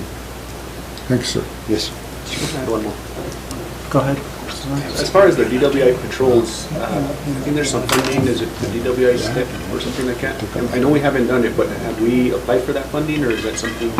Yeah, that's actually what we're doing now as well. So it's part of the step, and that goes from that covers a lot of traffic violations. DWI. There's an NDWI, and there's another one coming up, which is 100 days and 100 nights. That starts in I think in June. Because that's additional funding for officers to get overtime. Yes, and that comes out of a grant. And that's what we're going to be doing? Yes. Thank you. We met today with the chief. We're putting together a big speed enforcement program for starting in May 1st, and we're looking at double fine areas throughout town to include the busiest streets, including Grand Avenue, Mills Avenue, New Mexico Avenue, 7th Street, where those will all be double fine areas. So anybody getting caught for speeding will have to pay a double fine in certain areas. We're getting the okay now. Leo's looking into that with DOT. We're moving forward pretty swiftly. The other thing is with the drug enforcement. We have a big announcement coming out pretty soon regarding drug enforcement. And this is the last thing I want to do, is I want to visit with you tomorrow regarding your officers' training on mental health, on responding to mental health crises. Okay. So I want to look to see if if your training is current, and if it isn't, I want all the officers to go through a mandatory training on responding to mental health crises. Yes, and just to let you know, that's part of our biennium training. I want to look at it, to look at the content, and some of these trainings get old and they're never updated. I want the best. I want the newest and the best training for responding to mental health crises. Okay. So I'll meet with you tomorrow. Thank you. Yes, Next sir. order of business? Mr. Mayor, our finance report, we have Jesus Vaquera. Thank you. Thank you, Chief. Thank you. Welcome, Mr. Vaquera. Mayor, Council, You have 1 minute, sir. you got it? Mr. Mayor, I had a notebook full of questions. Did you guys want to look at these? This is for February, should be 67% of the year. The general fund revenues are at 73%, expenditures are at 47%, a surplus of $1,148,917. Enterprise fund, 63% revenue, 52% expenditures, surplus of $1,161,588. The rec is revenue at 39%, expenditures at 36%, a surplus of $103,345. Lodgers tax has 78% revenue, 53% expenditures, a surplus of $95,652. And just a tidbit of information that Councilman Romero wanted me to bring up, the new court fees have generated $19,404.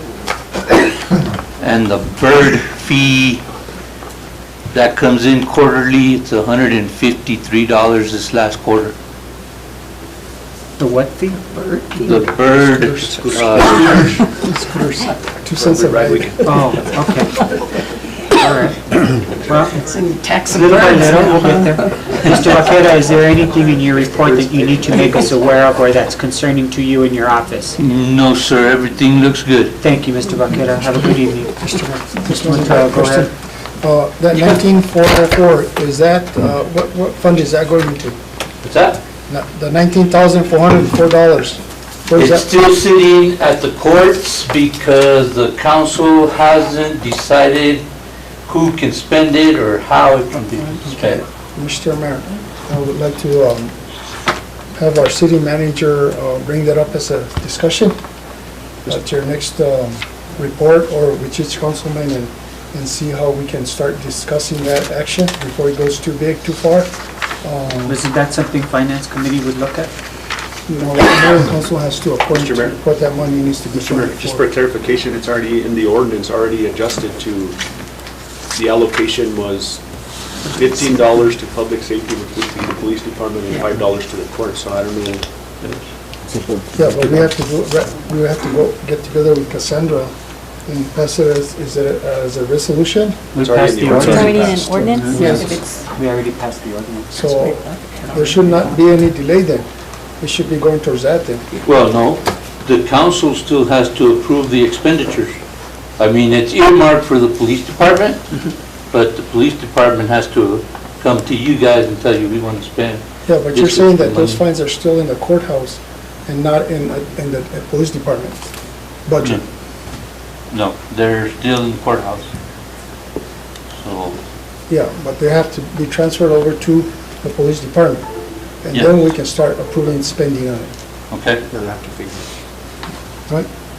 We can relocate where the monies are, even though that they're in the court's budget, they can still have that conversation of what they want to do with those monies. Okay. So, but they will still have to be approved by mayor and council when they are spent. Yeah, just so it's very interesting. Thank you, Mr. Vaquera. Welcome, Maria Appreciate you Thank you, being Mr. here. Mayor. While I'm trying to get the screen up, I'm going to go ahead and hand out paper copies just in case. If there's any way to, anything that you want to eliminate from your presentation, Presentation? whatever, yeah. The whole thing? The whole thing.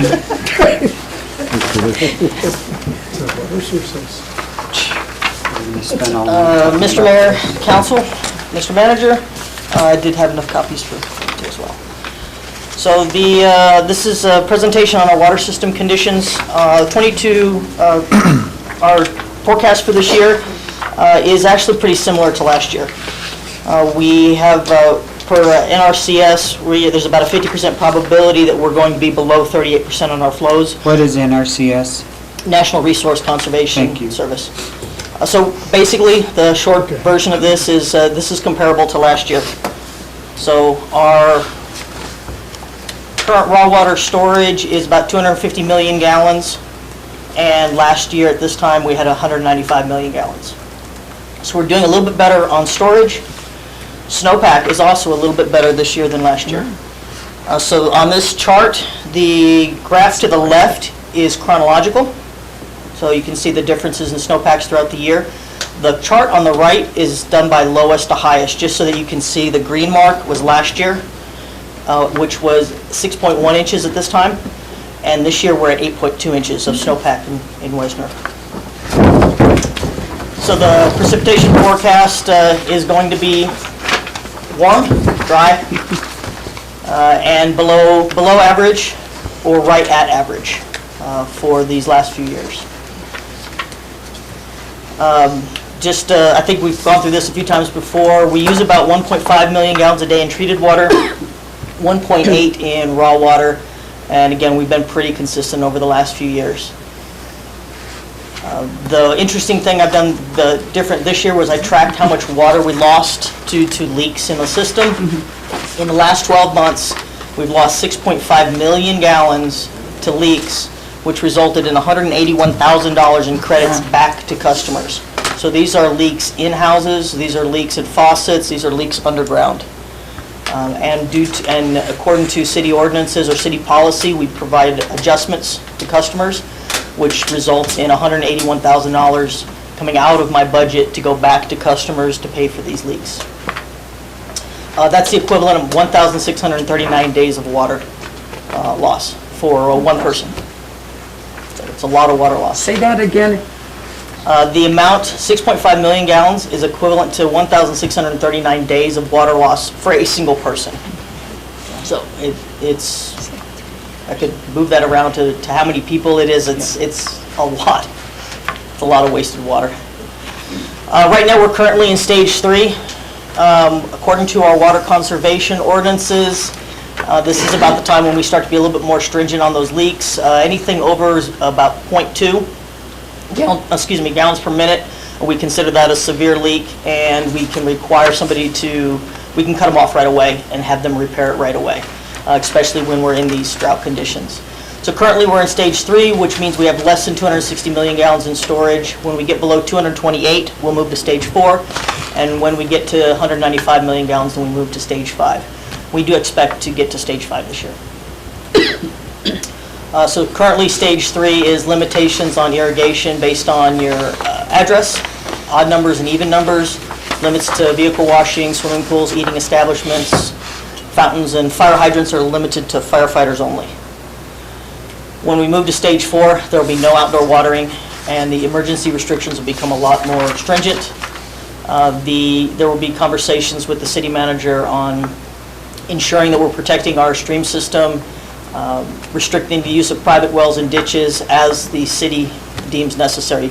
Anything that becomes more stringent than what's in these stages comes back to council for recommendation and approval.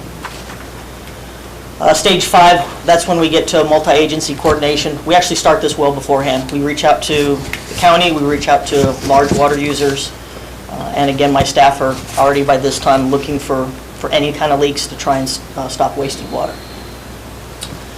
Effluent is something we try and promote to limit the use of treated water for things that don't need treated water. But last year we didn't do so well. We only sold 2.4 million gallons in effluent water.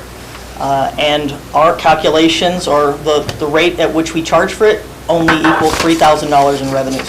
That does not cover the cost of the pumps and the staffing to keep the effluent system operational. So summary, storage levels are higher than last year, snowpack is deeper than last year.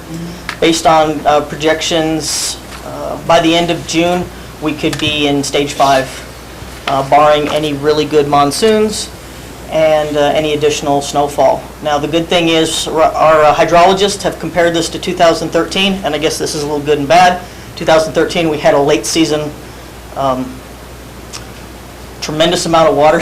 We had a storm that was actually pretty damaging, but it was a great deal of water that benefited the community in some ways and was detrimental in others.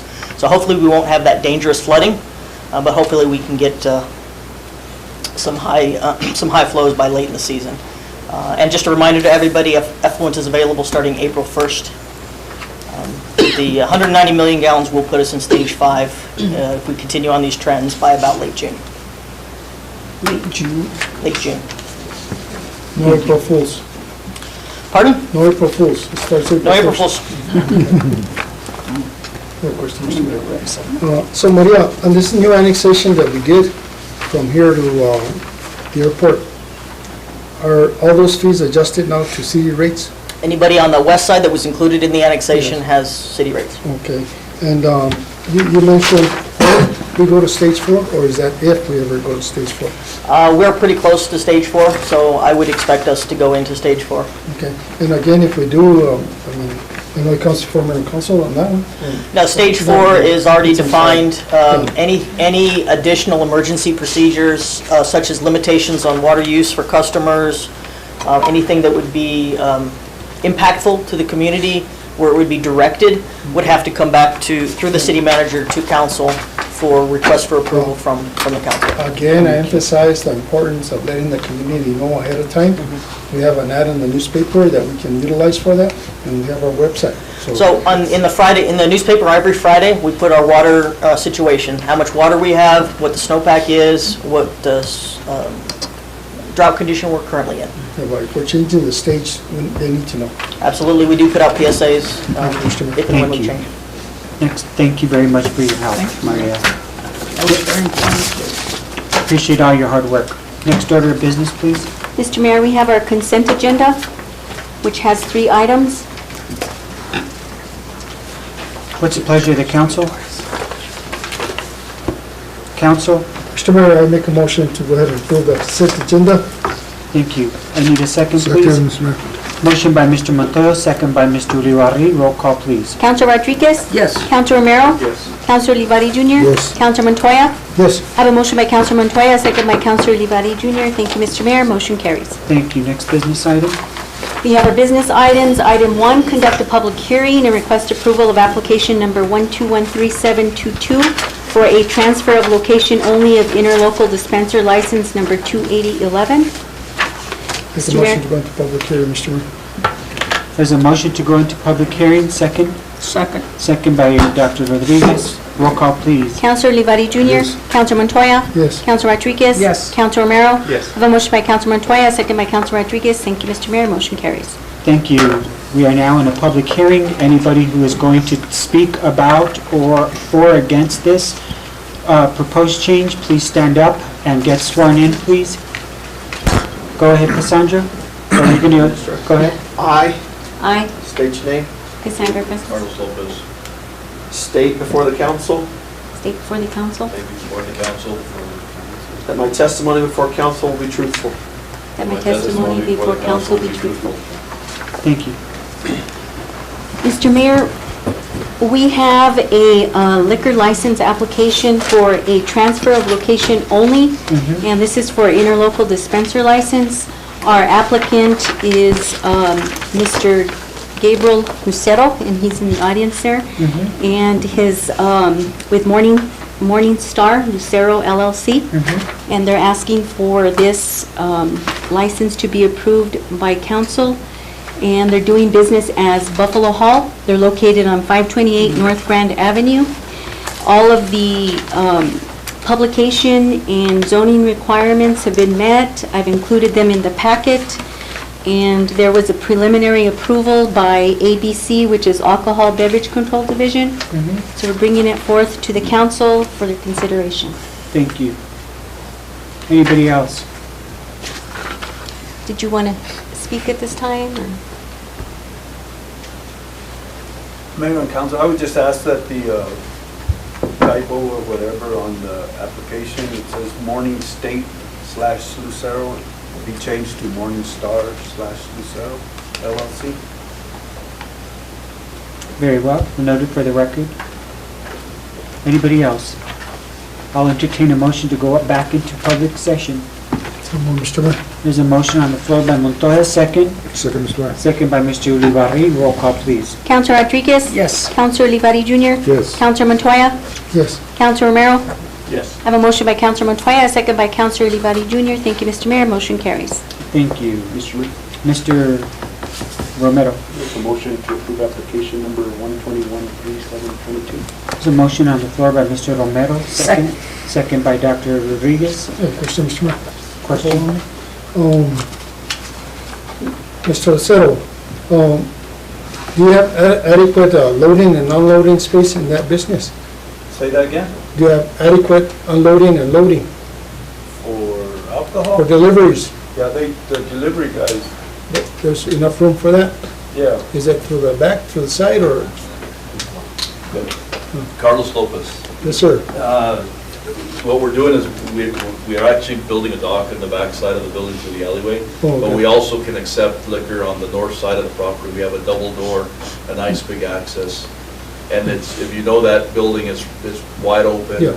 and real easy to transport the liquor through the property. Thank you. Yeah, thank you for the tour. Yeah.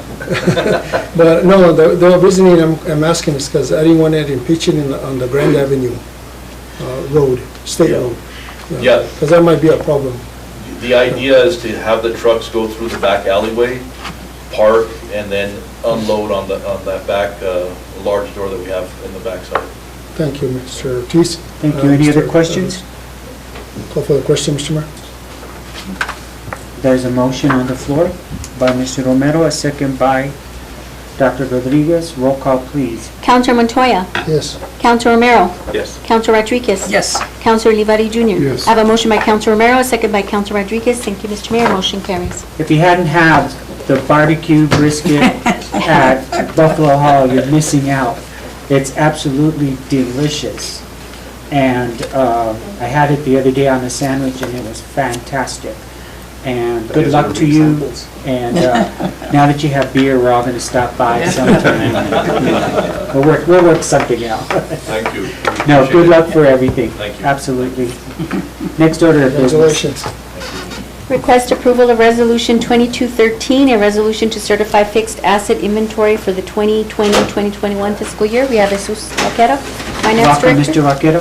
Mayor, Council, Resolution 2213, certification of fixed assets and inventory. By state statute, council has to certify the fixed assets and the inventory. You should have a certification page, and I only printed one book, but I did give Cassandra a PDF file of the book, so. What's the pleasure of the council? Mr. Mayor, I have a question. Go ahead. Mr. Vaqueros, you're in charge of the fixed assets. Yes, sir. Okay.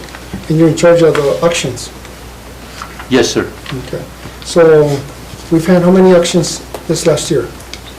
We're Two? going on third now. Third? Yeah. Well, we still have vehicles on this list that are 1982. We have a 1982 van, and we have other trucks and cars, and I'm thinking those vehicles, either they're costing the city some money, or they're being parked. And I feel, I don't know about mayor and council, but I feel that anything that's older, as far as vans, cars, or trucks, they need to go if they're older than the year 2000. We had a meeting with the city manager this morning. I gave Maria all of hers because hers is easy. We printed out all the fixed assets by department and are asking the directors to whittle down their list, and whatever they don't have anymore, or if it's just parked, let's get rid of it. Okay, and then the other thing on that list, I don't know why the Senior Citizen Center had theirs on handwriting. I don't know if they don't have a computer or what the issue is, but all of it needs to be on Excel or Word. So those changes can be made. Okay. All their inventory was on handwritten. Yeah. In pencil.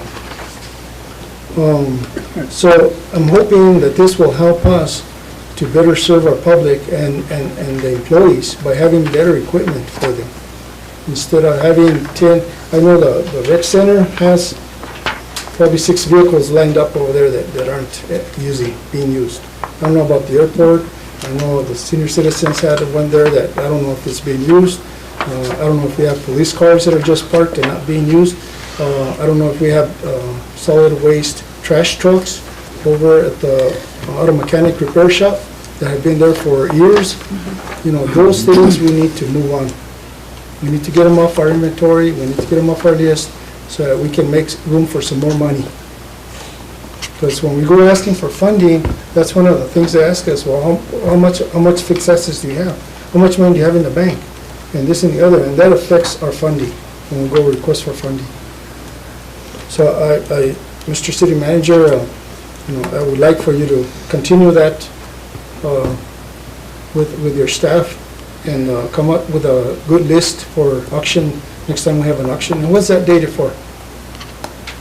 I think it's now in April? In April? Yeah. Well, if it's not too late, try and get some of those equipment, pieces of equipment. Add it on there? And get them off our books. Appreciate that. Thank you, Mr. Mayor. Can I just also add that if auctions aren't working, is there another possible way, like doing like shopping, people come here and pick up a car and leave? Do they have to be, does it have to be auctioned? It has to be. And can it be live so that people will know what they're bidding on? Well, they're online right now. No, I know, but it's not working well. It's not working. Yeah. Mr. Mayor? I would like to see Mr. like an Mayor. in-person auction Mr. Mayor. where people can actually see the vehicle they're buying. That would work because they used to do that. They used to have that. And the thing is that way you can anybody that wants to come in and buy it from live, they can see what they're buying.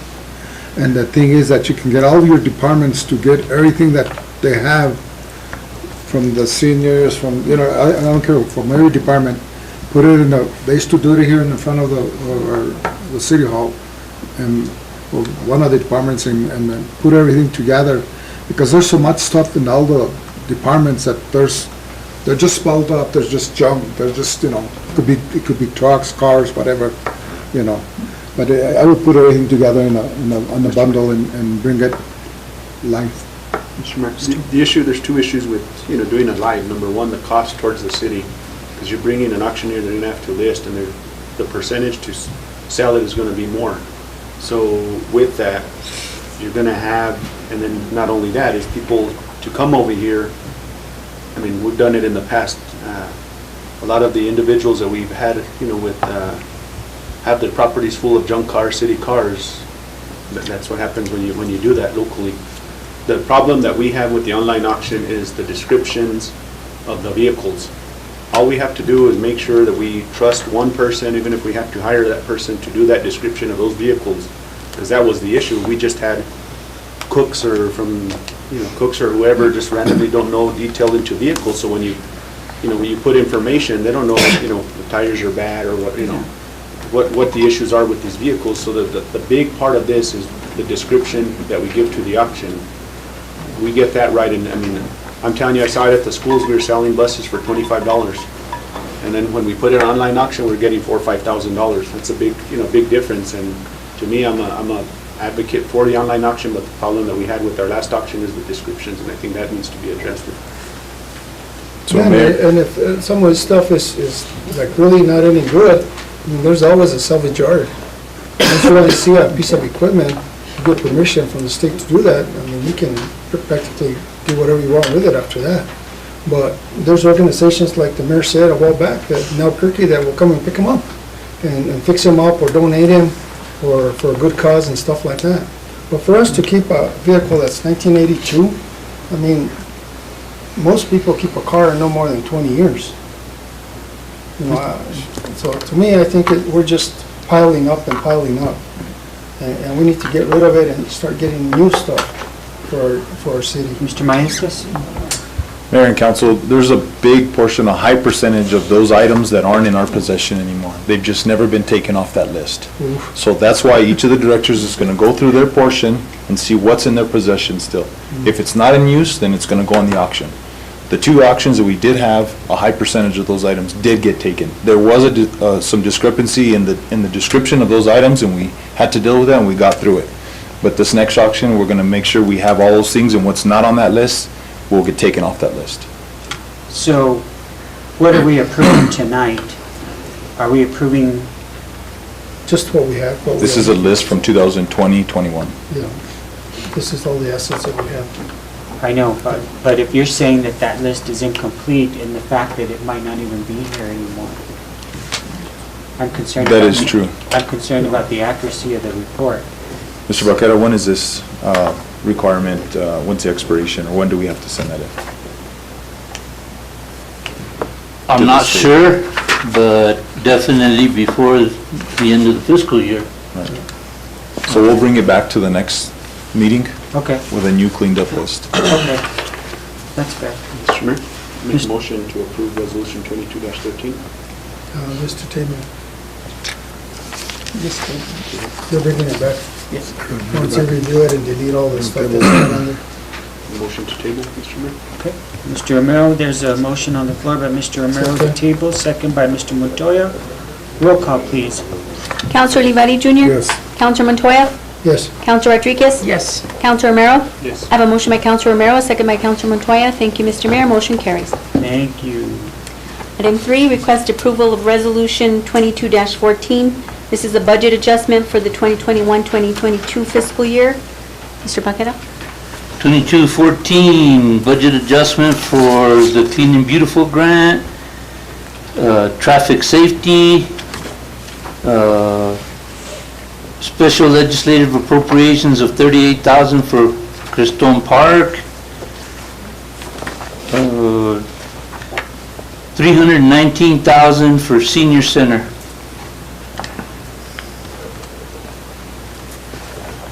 Mr. Mayor, these items were brought before the Finance Committee and they were recommended. And for that reason, I make a motion to approve Resolution 2214. There's a motion on the floor by Mr. Montoya, second, Second, please. Mr. Mayor. Second by Mr. Ulibarri. Roll call, please. Counselor Romero? Yes. Counselor Rodriguez? Yes. Counselor Montoya? Yes. Counselor Olivari Jr.? Yes. I have a motion by Counselor Montoya, a second by Counselor Olivari Jr. Thank you, Mr. Mayor. Motion carries. Thank you. Moving on to item number 4, discussion and direction on the memorandum of agreement between the City of Las Vegas, San Miguel County, and New Mexico Highlands University. We have our city manager, Mr. Leo Maestas. Mayor and council, Mayor and myself met with President Minner about this topic. The city had already visited this topic a year ago. Plans of opening the golf course did not come through. We're planning on moving forward. The golf course is planning on opening by the end of March, early April. We wanted to update the MOA to reflect this year that we're in instead of last year. I know there was some discussion about crossing years with the $140,000. It's not going to be that much because it's going to be prorated from now to the end of this fiscal year. So we wanted to make sure all that language was up to date and current on that MOA with Highlands University and County of San Miguel. Thank you. What's the pleasure of the council? Mr. Mayor. Mr. Romero? And I didn't get a chance to see the tail end, but I know in the last MOU that we had, there was some language that pertained to, that we had a say in events. Yes, there'll be a 3-person board, so to speak, between the 3 entities that are going into this agreement. Thank you. Just for a 6 months report on that or something. less than, There was, from that board, from that individual that represents the city. He wanted a 6-month report. So things are working out. All right. Are you saying moving forwards? No, I think that was a request that Councilman Maroon had. The course never opened, so there was no meetings that were held. No, when the. no, but there was language in there that said that we wanted. We wanted we didn't want to wait till the end of the 2-year period. Right. We want our report every 6 months, as to how things. were Yes, going. moving forward, that's what I said, moving yes. forward, yeah. Definitely. Yeah, okay. Thank you. What's the pleasure of the council?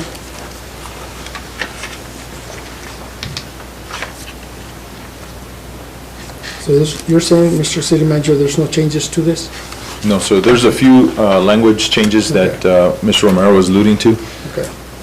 So with that, Mr. Mayor, I'll go ahead and approve this and give direction for an MOU, or MOA, actually, for the city of Las Vegas and San Miguel, in the county of San Miguel, and New Mexico Highlands University.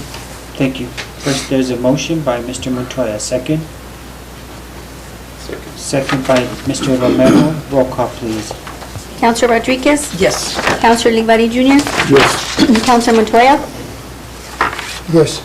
Counselor Romero? Yes. I have a motion by Counselor Montoya, a second by Counselor Romero. Thank you, Mr. Mayor. Motion carries. Thank you. Moving on to item number 5, request approval of resolution number 22-08. This is the City of Las Vegas Zero Tolerance Drug and Alcohol Policy and DOT Compliance Plan. We have our HR Director, Darlene Arguello, and our Safety Officer, Adrian. Welcome, Adrian. Welcome, Darlene. Good evening, Mayor and Council. Tonight I bring Adrian Jaramillo with me. He's not just our safety officer, but he's our designated employer representative, so he oversees our drug and alcohol program. I'm sorry. Tonight we're requesting your consideration of resolution number 22-08, City of Las Vegas Zero Tolerance Drug and Alcohol Policy and DOT Compliance Plan. This resolution repeals and replaces all previous resolutions by amending the City of Las Vegas Zero Tolerance Drug and Alcohol Policy with respect to the Cannabis Regulation Act, legalization of cannabis and cannabis use in employment settings, and removing Section G, City of Las Vegas Drug and Alcohol Testing Process. So to be more specific, the cannabis is going to be legalized now on April 2nd at the state level. However, at the federal level, it still is considered a Schedule I controlled substance. So that still allows for employers to prohibit and take any adverse actions on anybody that's positive for any controlled substance, to include cannabis. So at this time, I feel it's in the best interest of the city to keep it at a zero tolerance drug and alcohol policy until we can, evaluate a little bit further and see how it goes. Has there been any movement in any other states or communities to scratch off the drug requirements for cannabis for non-safety sensitive positions? In other words, safety sensitive positions, you could be tested, and if you're positive, you could have adverse HR action. I'm talking about the non-safety sensitive, the clerical people, the janitor, the housekeepers, those types of workers. Only because I know that drug testing is an exorbitant cost for the city, and I'm just wondering if there's any movement, or I know that some organizations have done away with the drug test for non-safety sensitive positions, and they're more tolerant with, in the event that they are tested, then they're a little bit tolerant for THC. So I'm just wondering what the trends are, or if we're just I know that there's a company that advertises on television, and they're attorneys, and their whole business is to help companies rewrite their drug enforcement policies because of the legalization. Right. But I'm just wondering if there's ever been any consideration for this. So right now, at this point, our main focus is on safety sensitive. Okay. And so that's basically what we're testing now. Okay. Thank I you. have a question. Yes. What about for medical purposes? If people are prescribed marijuana for medical, because I know there's other states that are kind of dealing with this, lawsuits. Have we had any, and have you looked at that? and No, considered that? we haven't come across any of those situations because this is new. And so we want to get a feel of what we're going to have to face, I guess. And my recommendation would be that we stay a zero tolerance policy for now, just to minimize liability, I guess. And then we can further evaluate it to see how it goes, and maybe even form a committee, a drug and alcohol committee, so that we can have that input and see what we can, Scott, where we can go from there. Have you been following that? There are cities and counties that have released employees, and they had medical marijuana approved for certain ailments, and there's lawsuits going on. Do you kind of know? Well, because it's a medical issue, that information has a larger degree of protection than what would normally be in your personnel file. So I don't have knowledge of anyone at the city who has a medical marijuana card. That doesn't mean there isn't someone, just means that I don't know because I don't have access to that. HR would have access to that, and HR would have to tell you whether or not anyone has that. We couldn't disclose their identity or anything. Right. But I think the bigger concern here, and probably what we need to look to, my understanding from talking with Fire Chief Span, was that Denver has done some work in this area. Obviously, they're a big city, and they've been dealing with the cannabis issue for a long time. And so they're kind of out in front of this thing. The issue isn't whether or not you have a medical card. It's that even if you have a medical card, you can't show up impaired to work. And I think that's the bigger thing. Whether you're a janitor or whether you drive a fire truck, you can't be impaired at work. And so that's, the technology now exists where you can test someone if they show up to work and they're showing certain signs. You can test them, and the technology is such, from my understanding, will give you a relation back to let you know, well, were they under the influence on Saturday and Sunday, which is their time, or were they under the influence come Monday morning at 8 o'clock when they showed up for work? And those are the things we're going to be looking towards, because obviously, if cannabis is legal, then people during their free time can do what they want, but it's a matter of being impaired at work, and so that's what we're going to be looking at and finding some other models from other states and other cities who've done that. So we can more narrowly tailor this to what it should be, rather than just have a broad brush that we paint everyone with. The training we went to, they told us there, you couldn't come stones to work. Yeah. You know, you can do whatever you want on your own time, but when it's time to work, you're not going to be able to come. Some people have Fine. contacts. Mr. Mayor. Mr. Romero? So going to the testing, so the only ones that are tested are safety? Safety sensitive. So that means anybody with the CDL operating equipment, of course, our first responders. It's basically administration that's really not tested. So when are they tested? I mean, if they get they come impaired, get in an accident, are they tested at that time or not? Yes, definitely. Everybody will be tested. If there's any kind of accident, we can make the call too. So somebody shows up to work, looks stoned, what's the process? That one is reasonable suspicion. Yes. So it's 2 supervisors on scene. You need adequate evidence, documentation, and then... And if they're non-safety, even if they look like that, you could send them? Correct. But you also need to be, with reasonable suspicion, you need to be certified to make that call. Or do we have people that... Right now, we only have Adrian, I used to be certified previously, but I have to work on that certification now. We can get other people certified as well. I think it's a good idea for all the For big directors. directors and managers to. Yeah, we definitely can get that done. Okay. Good point. Question, yes, sir. Do that. So, Mr. Aguero, is there any conflict with the unions on this contract, on this? No, we haven't had any conflicts. No? No. Okay. And this is a 75-page document. What are the highlights that you saw that were changed on this? So if What you are the look at, major changes? if you look at your red line copy, Yeah. so on the first page, it's just in the blue, it's incorporating the Cannabis Regulation Act. Okay. And then on page 2 and 3, it's just continuing on the incorporation of that.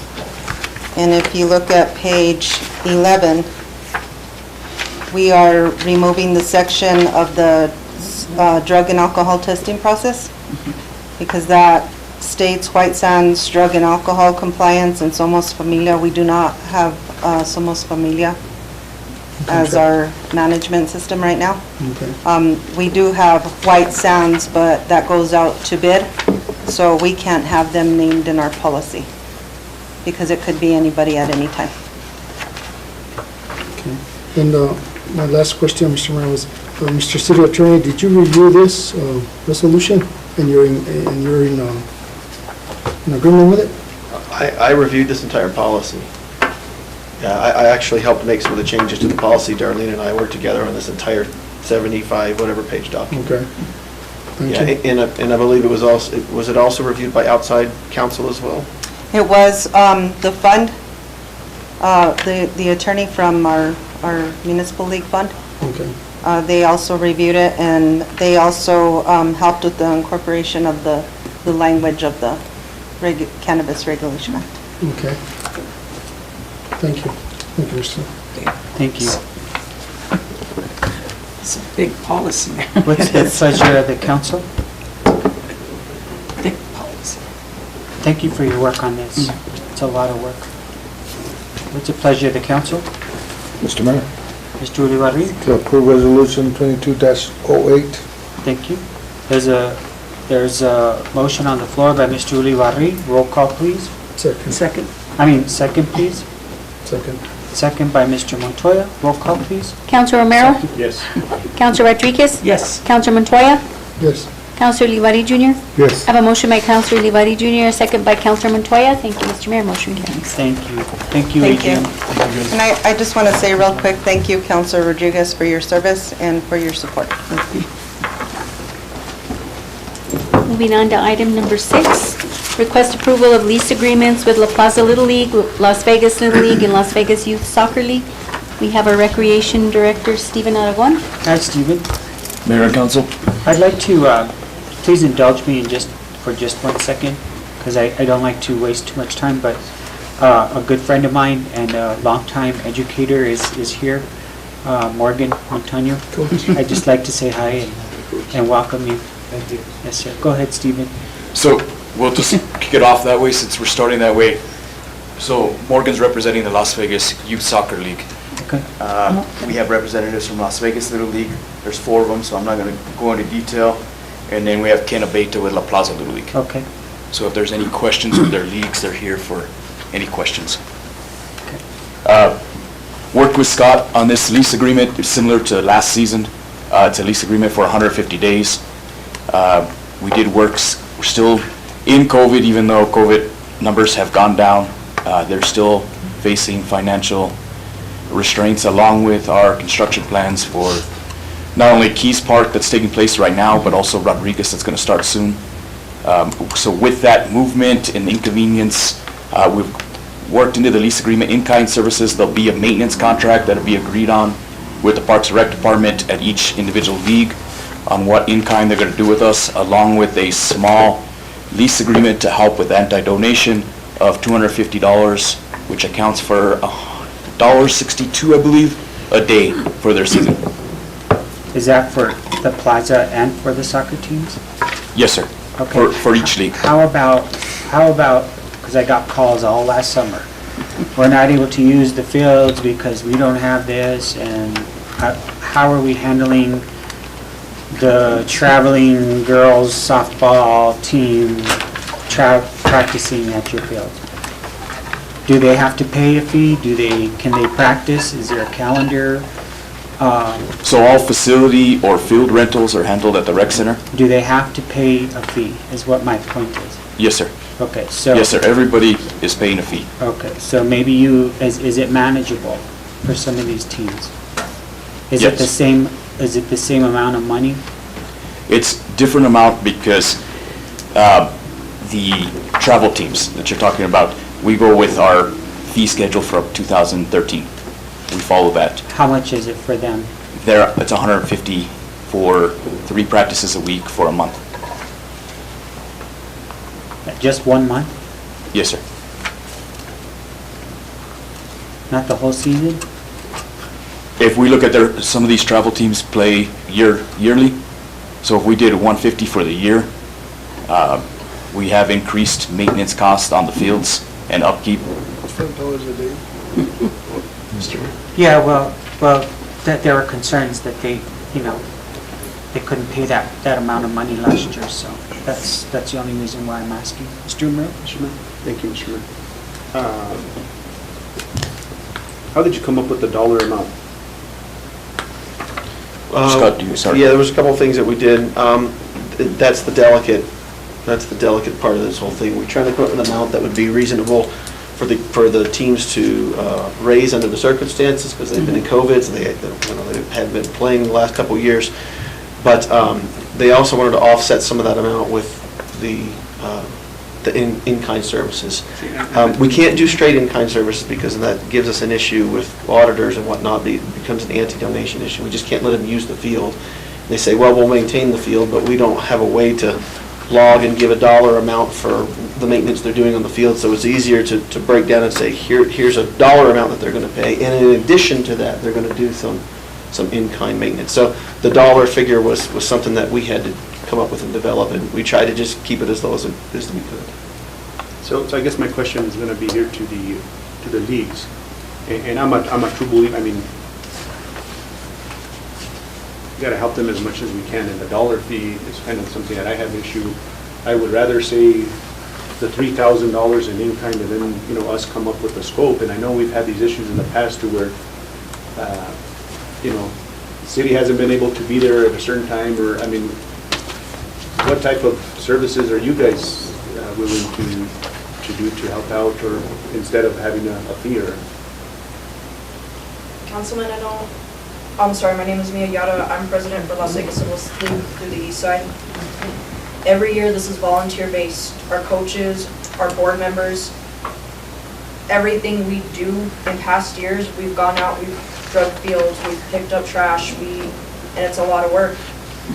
We also understand that this has been really difficult too for Park and Rec to be out there doing this. We do as much as we can. We're willing to do as much as we can for these kids. And that's on both sides. We go out there, we're not doing this for any benefit. Whatever we need to do, we will do. We've been doing it this many years. This is already my 4th year on the board. It came a little bit as a shock with having to pay a lease agreement. I understand we have to have with the anti-donation. There's leagues in Albuquerque that pay $1 season just to make sure they're in that standing with that.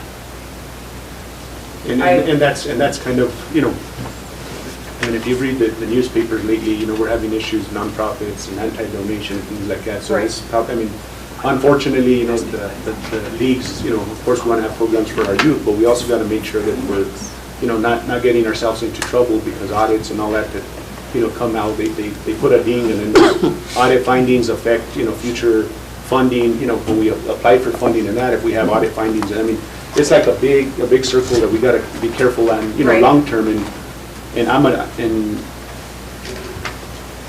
the whole thing is, I guess, I know when I was a part of the league, I was a part of the league 5-6 years at La Plaza, And at that time, we pretty much, the only time we called the city was, I guess, they did the maintenance and stuff like that. And then I know we tried last year, but unfortunately, the staffing that we had for last year or the year before, I can't remember, there was issues where we couldn't, the city of Las Vegas couldn't maintain the fields and stuff like that. So we can come to a balance to where. And, sorry to interrupt, Councilor, we have sat down with Parks and Rec and hammered out some of the issues that we had last year. We all got calls. I got calls from parents. I know people were calling our mayor saying that they were going to threaten to call the mayor. We sat down and we actually hammered out what works best for both parties to actually get things done and make sure that we have access to the fields when we need access to the fields. What areas that we can work with, considering the construction, which we can't.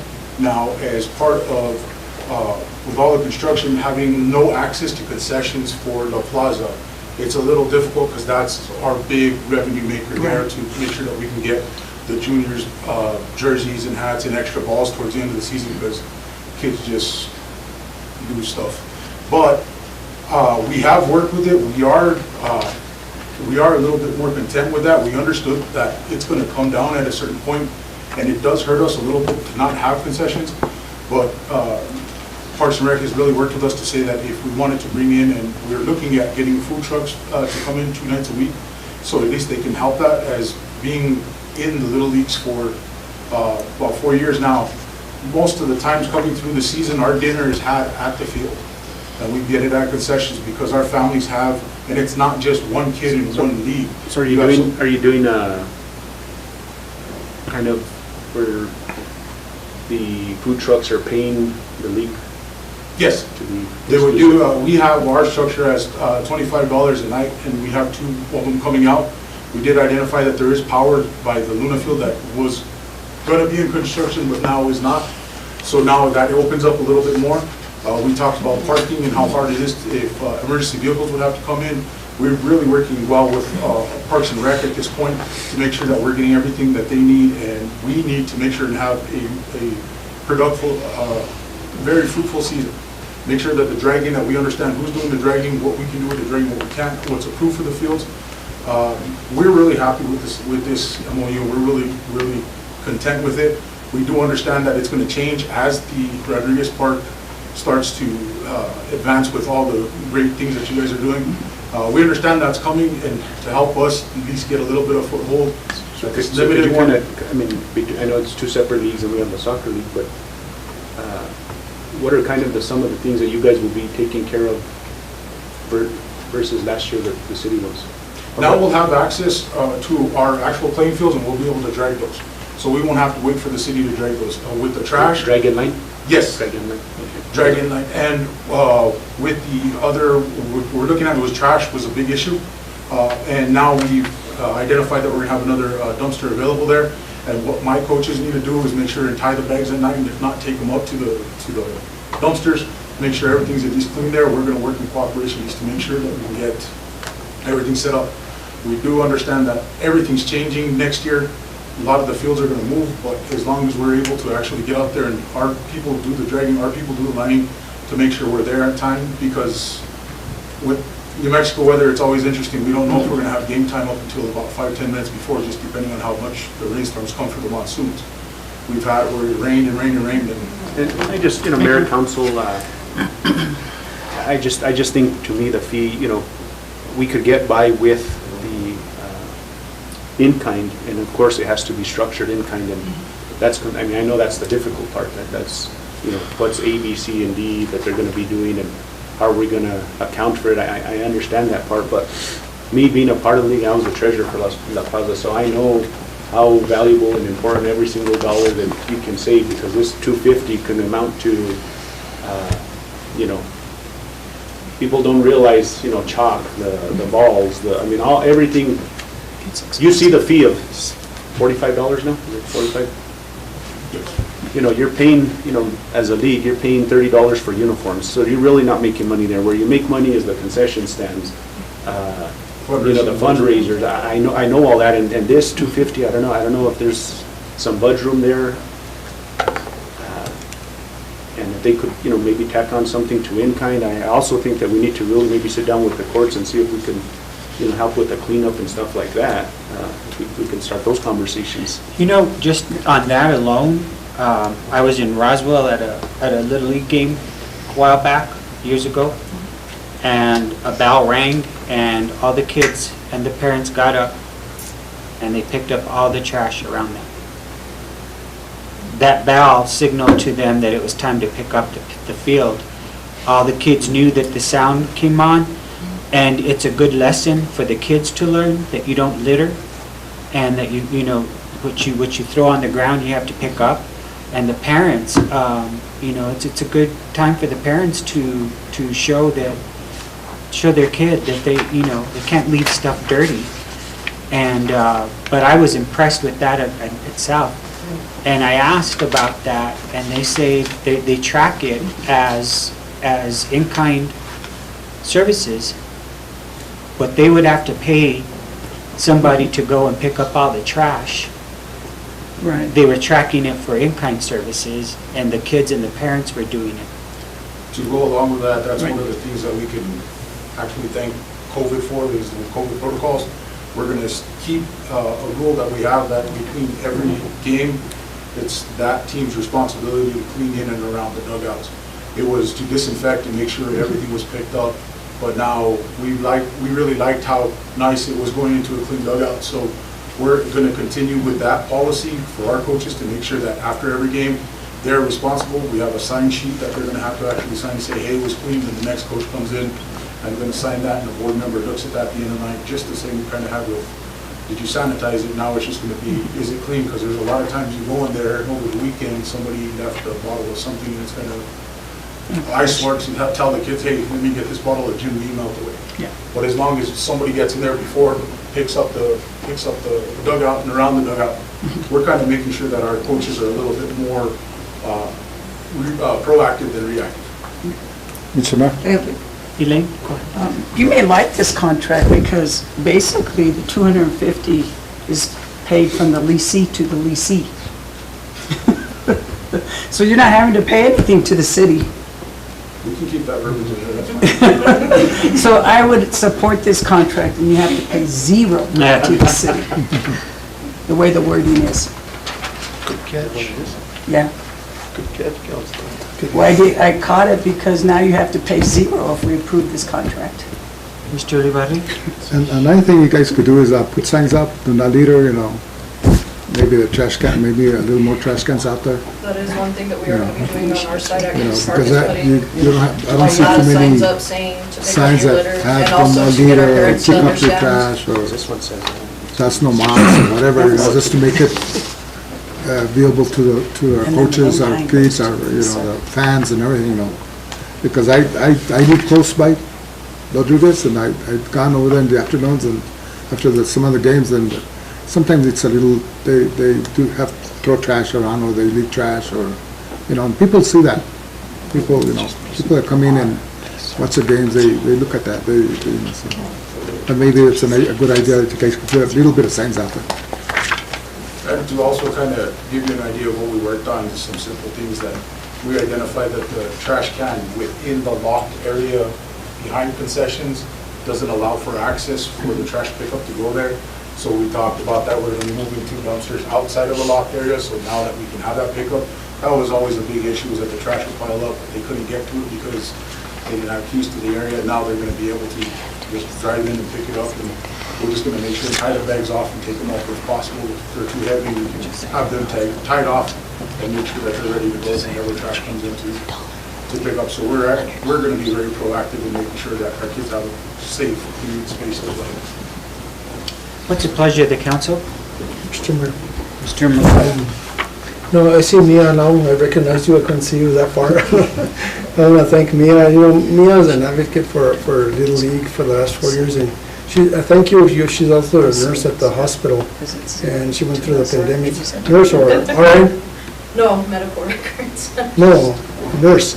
Oh, you seconded it. You're a Oh, nurse. Sandy was our nurse. Teaching them on this. Okay. Yeah. So anyway, So was our board. regardless, last year at this time, Stephen, you remember, we had to have a few meetings because everybody was unhappy about everything, from lights to fences to access to potholes on the fields and so forth. And, I commend you guys to come out here and try and work with Stephen and with the city, and I see smiling faces, and I see good attitudes. And, there was issues last year, because we weren't ready for you guys. And hopefully this year, the system will run a lot better and we'll be ready for you. And again, Mr. Maestas is planning on doing a lot of things out there and with Steven and getting those projects started and stuff like that.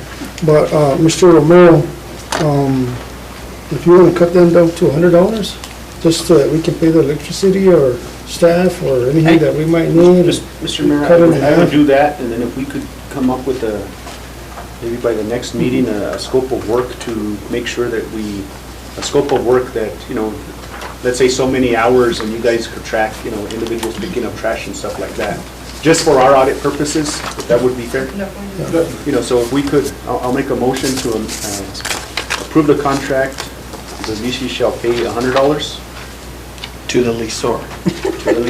Right now, they're not paying anything. Mayor and council, also, we have on our side our draft and skills day this Saturday at the fields. On that same day, we're doing what's called field day. We have people, we have our volunteers, we're asking that our parents come out, help pick up trash, help clear the weeds and everything. If you guys could please, get, sign-in sheets, because that'll help out, a lot. So if we do ever get audited, then we're gonna have that, if they stayed an hour or whatever, we could get those signatures, just because that's gonna help us when we could say, well, they gave us $20,000 in kind, hours of working on the fields or whatever it is. So anybody, I know it's something that you guys are gonna have to do, but just keep track of all that time. If you have people working on the fields, mark that time. Just so with that, Mr. Mayor, the change on the fees is that we come up with the scope of work at our next meeting. I'll second that, Mr. Mayor. And I would like to comment that, coaches and councilmen and mayors, elected officials, we all serve the public. And you guys, I'll tell you, you 5 persons that are out there running this show, I thank you, because you guys are on the ball. You guys are out there with the parents, picking up trash on Facebook, on everything goes, your whole heart goes on that. And Mr. Morgan Montaño, I've known Morgan since he was in high school, when he was playing ball, and he's coached, and all coaches, I've been in coaching and in officiating, and I'll tell you, you guys deserve the world from me, because I'll tell you, you guys are the backbone for this sports in this community, and you guys stick out your neck out there in front of the parents and put down the rules, throw down the hammer, and you get them to work, and you get them to cooperate and all that, and that's not an easy task at all. That's tough to do, and you guys are tough. Thank you. With that, Mr. Mayor, I call for the question. Thank you. Councilor Rodriguez, What was the motion to approve this contract as is? with the $100 fee from leasee to the leaseor, She's trying to pull a fast one on her last night here. and to have the scope of Before you work. guys vote, can I say something? I'm sorry. Sure. I'm the treasurer for Las Vegas Little League, and I just want to give you guys kind of a picture of what our fees and what our bank accounts look like right now. Coming into this season after COVID, to start our season off, we had $4,000. Our uniforms, total our uniforms were $1,600. Our league fees were over $2,000. So the minimal amounts that we get from these registrations have to cover all our operating costs. So even with the $100 fee or the $200, $250 fee, we're still operating at a deficit as it is, because we have to buy equipment. We have to, buy banners. We have to have our umpires outfitted. We have to have all our teams' uniforms. And this, with the fees that we have to pay for everything that's going out, we don't have the money coming in. So what I'm worried about is with these fees that we have to pay, we're gonna miss somebody. We're gonna miss a team that can get uniforms. Our juniors teams, we have to purchase uniforms for them also. At the end of the season, without concession stands, without this, and coming off of COVID season, we just don't have the money. We're working with equipment, some helmets that have been about 10 years there. That's what we have to work with and trying to replace at least the padding in them to bring them up to code and everything so these kids are safe. A lot of This year these kids are alone, low-income families, so that's why we don't up ours. Let me ask you this, do you ever turn away a kid because they can't afford? No. Okay. let me just give you an example. So this year, we had to order 6 sets of catcher's equipment for our catchers for the Little League, for our majors division. Those 6 sets of equipment were $1,400, and that was the cheapest. Myself and Craig have been scouring websites, trying to find the cheapest things we can buy so that way we can get our Little League outfit with equipment. Balls for the season for both boys and girls, and then the special balls for T-ball. That was another $1,400. So these are some of the costs that are associated, that we're running into this year. Not only because of COVID, but because shipping costs have gone up. Costs for everything have gone up more than 10% from what they were a few years ago. So if you could just please keep that in mind, that, you know, we can't turn anybody away, we won't turn anybody away. There's been times that we've come out of our own pockets to make sure some of these kids can play. We need these kids playing. This keeps them out of trouble. These kind of programs are needed in this community. So I don't know about any of you, but I'm not burying any more kids. I'm not, and if this gets them, I don't think it's funny. We have how many teenagers that we buried? Sorry, buried. Yeah. Buried. I said burying too. Oh, I thought you said producing kids for your team. We're not burying any more youth. These programs are needed here, and this is one thing that we definitely need help from the city to our youth. These kids need these programs. They start at this age, and I'm sure any of you have gone to a T-ball game. They're the cutest things in the world. They look like bobbleheads running across the field. They start at that, learning the fundamentals. It's not just learning the game, it's learning how to work with each other. It's learning how to be criticized, build, positive.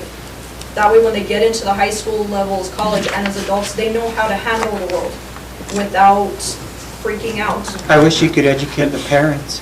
But we're trying. I'm sorry, but. We actually, We are trying. we have a meeting that we will be having The probably next understanding, week. the understanding that I know, you know, it's difficult, and believe me, this council has taken heed, you know, is that we also, I mean, when an audit comes out, you know, we can't, you know, have you guys present and say, well, you know, we don't have these kids because they're black and white. You know, you have to, this is the statute, this is what we're doing. So it's very difficult for us to, believe me, if we could do it for free and you know, we would. It's just the whole audit standing, and that's the issue. If we would have come here tonight and you guys would have said, okay, we could, basically, the way this should be done is we would have to get a survey on how much, you know, the cost, and, you know, typically the cost of the field would be, let's say somebody determines the cost of to use the field would be $20,000 for this, you know, 3 months. Then we would have to, I mean, this, and I think, you know, we're kind of being generous here, is that then we would have to say, okay, you guys have to figure out to come out with $20,000 of in-kind, which, you know, they would, there's a, you know, an hourly rate of, let's say, the minimum wage, $15, and you would have to get so many hours of that type of community service, so we could do that, so it's at zero. With this, you know, with you know, the $100, you know, we're giving in already, and then, you know, seeing, but maybe we could work towards, you know, next year on you know, coming up with a more defined, where we have more time, because we need to get this approved tonight for you guys to use this field for insurance purpose, everything.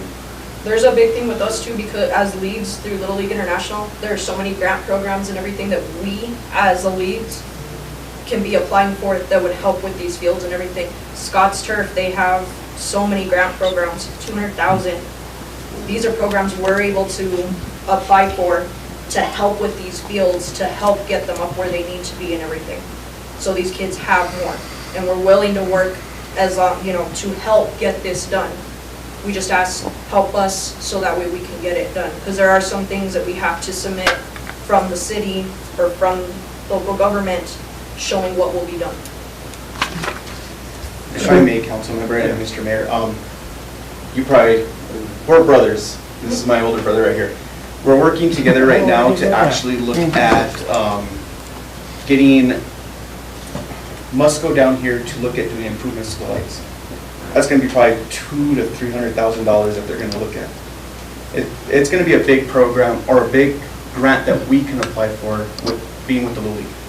I also wanted to give some insight from the travel ball, because I do travel ball as well. I started off 3 years ago with 1 team, now we're up to 4 teams. Travel ball is a difficult sport to run on its own because my fees aren't cheap, because these kids, we take them to Albuquerque, we try to take them out of state, stuff like that. What I would like to do, and just from my experience, this is probably the nicest I've seen these fields in a long time. We paid a fee last year. I have no problem paying the fee being a travel ball organization, because to have water on those fields and that grass cut, that field drugged by the time we get on that field, that saves us so much time, because when I do my older boys at Robertson, we do all the maintenance over there. We cut the grass, we drag the field, everything. I would love to bring tournaments here to try and bring income to this community for that as well. So from the travel ball stance, I understand travel ball will pay, but I think that if there's anything that can help out with towards the little leagues, that would be kind of something that would be beneficial for the little leagues to keep the cost down for little league. Travel ball, that's a whole different thing. You've seen tournaments in Albuquerque cost $1,000 a team. 90% of that money goes to the city or to that travel ball organization. There's a very small percentage of that that even goes to paying umpires and that. So that's a lot of income that can come to the town, and I don't think that we can do that without having these facilities. So with that, Mr. Mayor, we're not going to have the time, because I know, you guys are already preparing your season and working, practices are probably starting.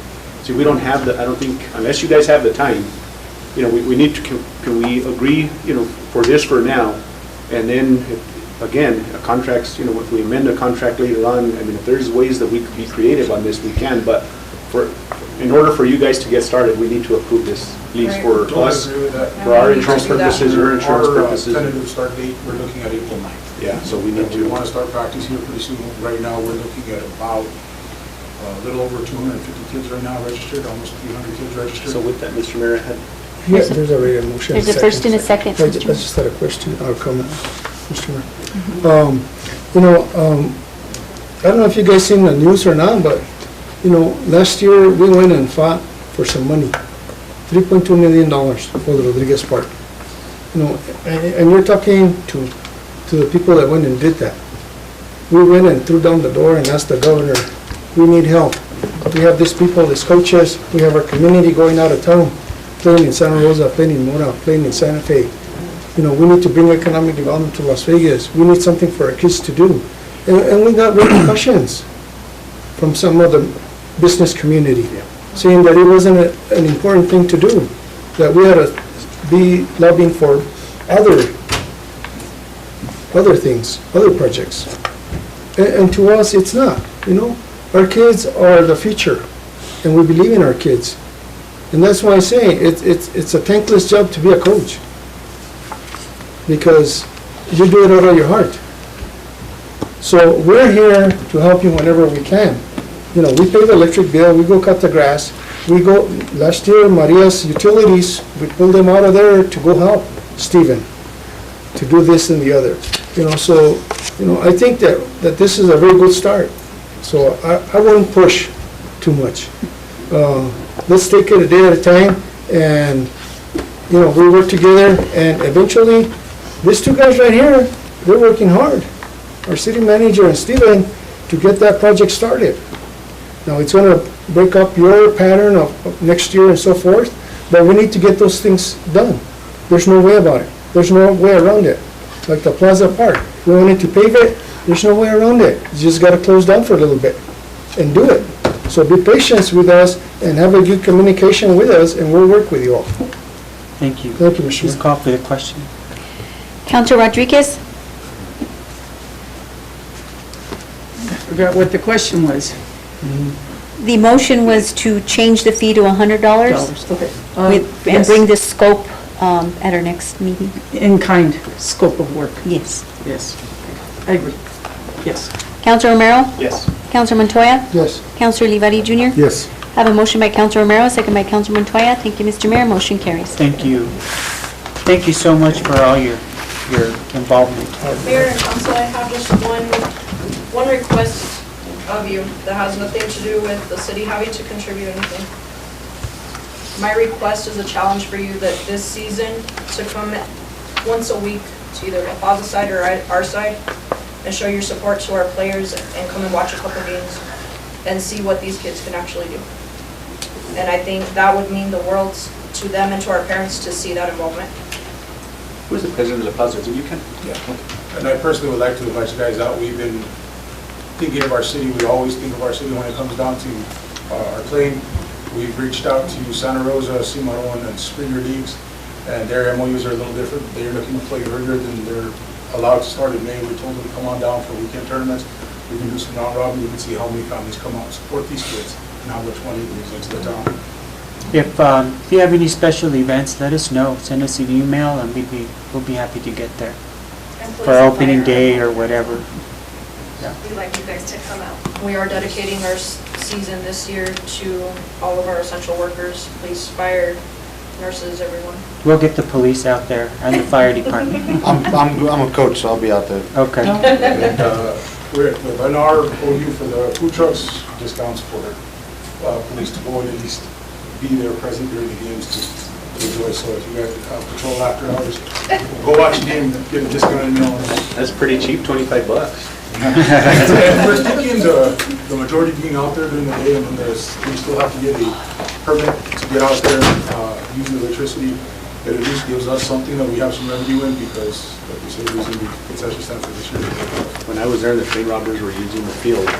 The city had some, they did a contract with the food, somebody running the concession. So I fought there, and at that time, we got $3,500 from the vendor. We were ravaging about that from concessions for the Yeah. season, so we're doing pretty decent. But thank you. All right, thank you. Appreciate it. Appreciate it. Thank you, guys. Thank you. Mr. Mayor, make a motion to enter executive session for personnel matters 10-15-1H2. There's a motion on the floor. Second by Mr. Livari. Oh, yes. You the top of that? Counselor Montoya? Yes. Counselor Livari Jr.? Yes. Counselor Rodriguez? Yes. Counselor Romero? Yes. I have a motion by Counselor Romero, a second by Counselor Livari Jr. Thank you, Mr. Mayor. Motion carries.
sign that. All right.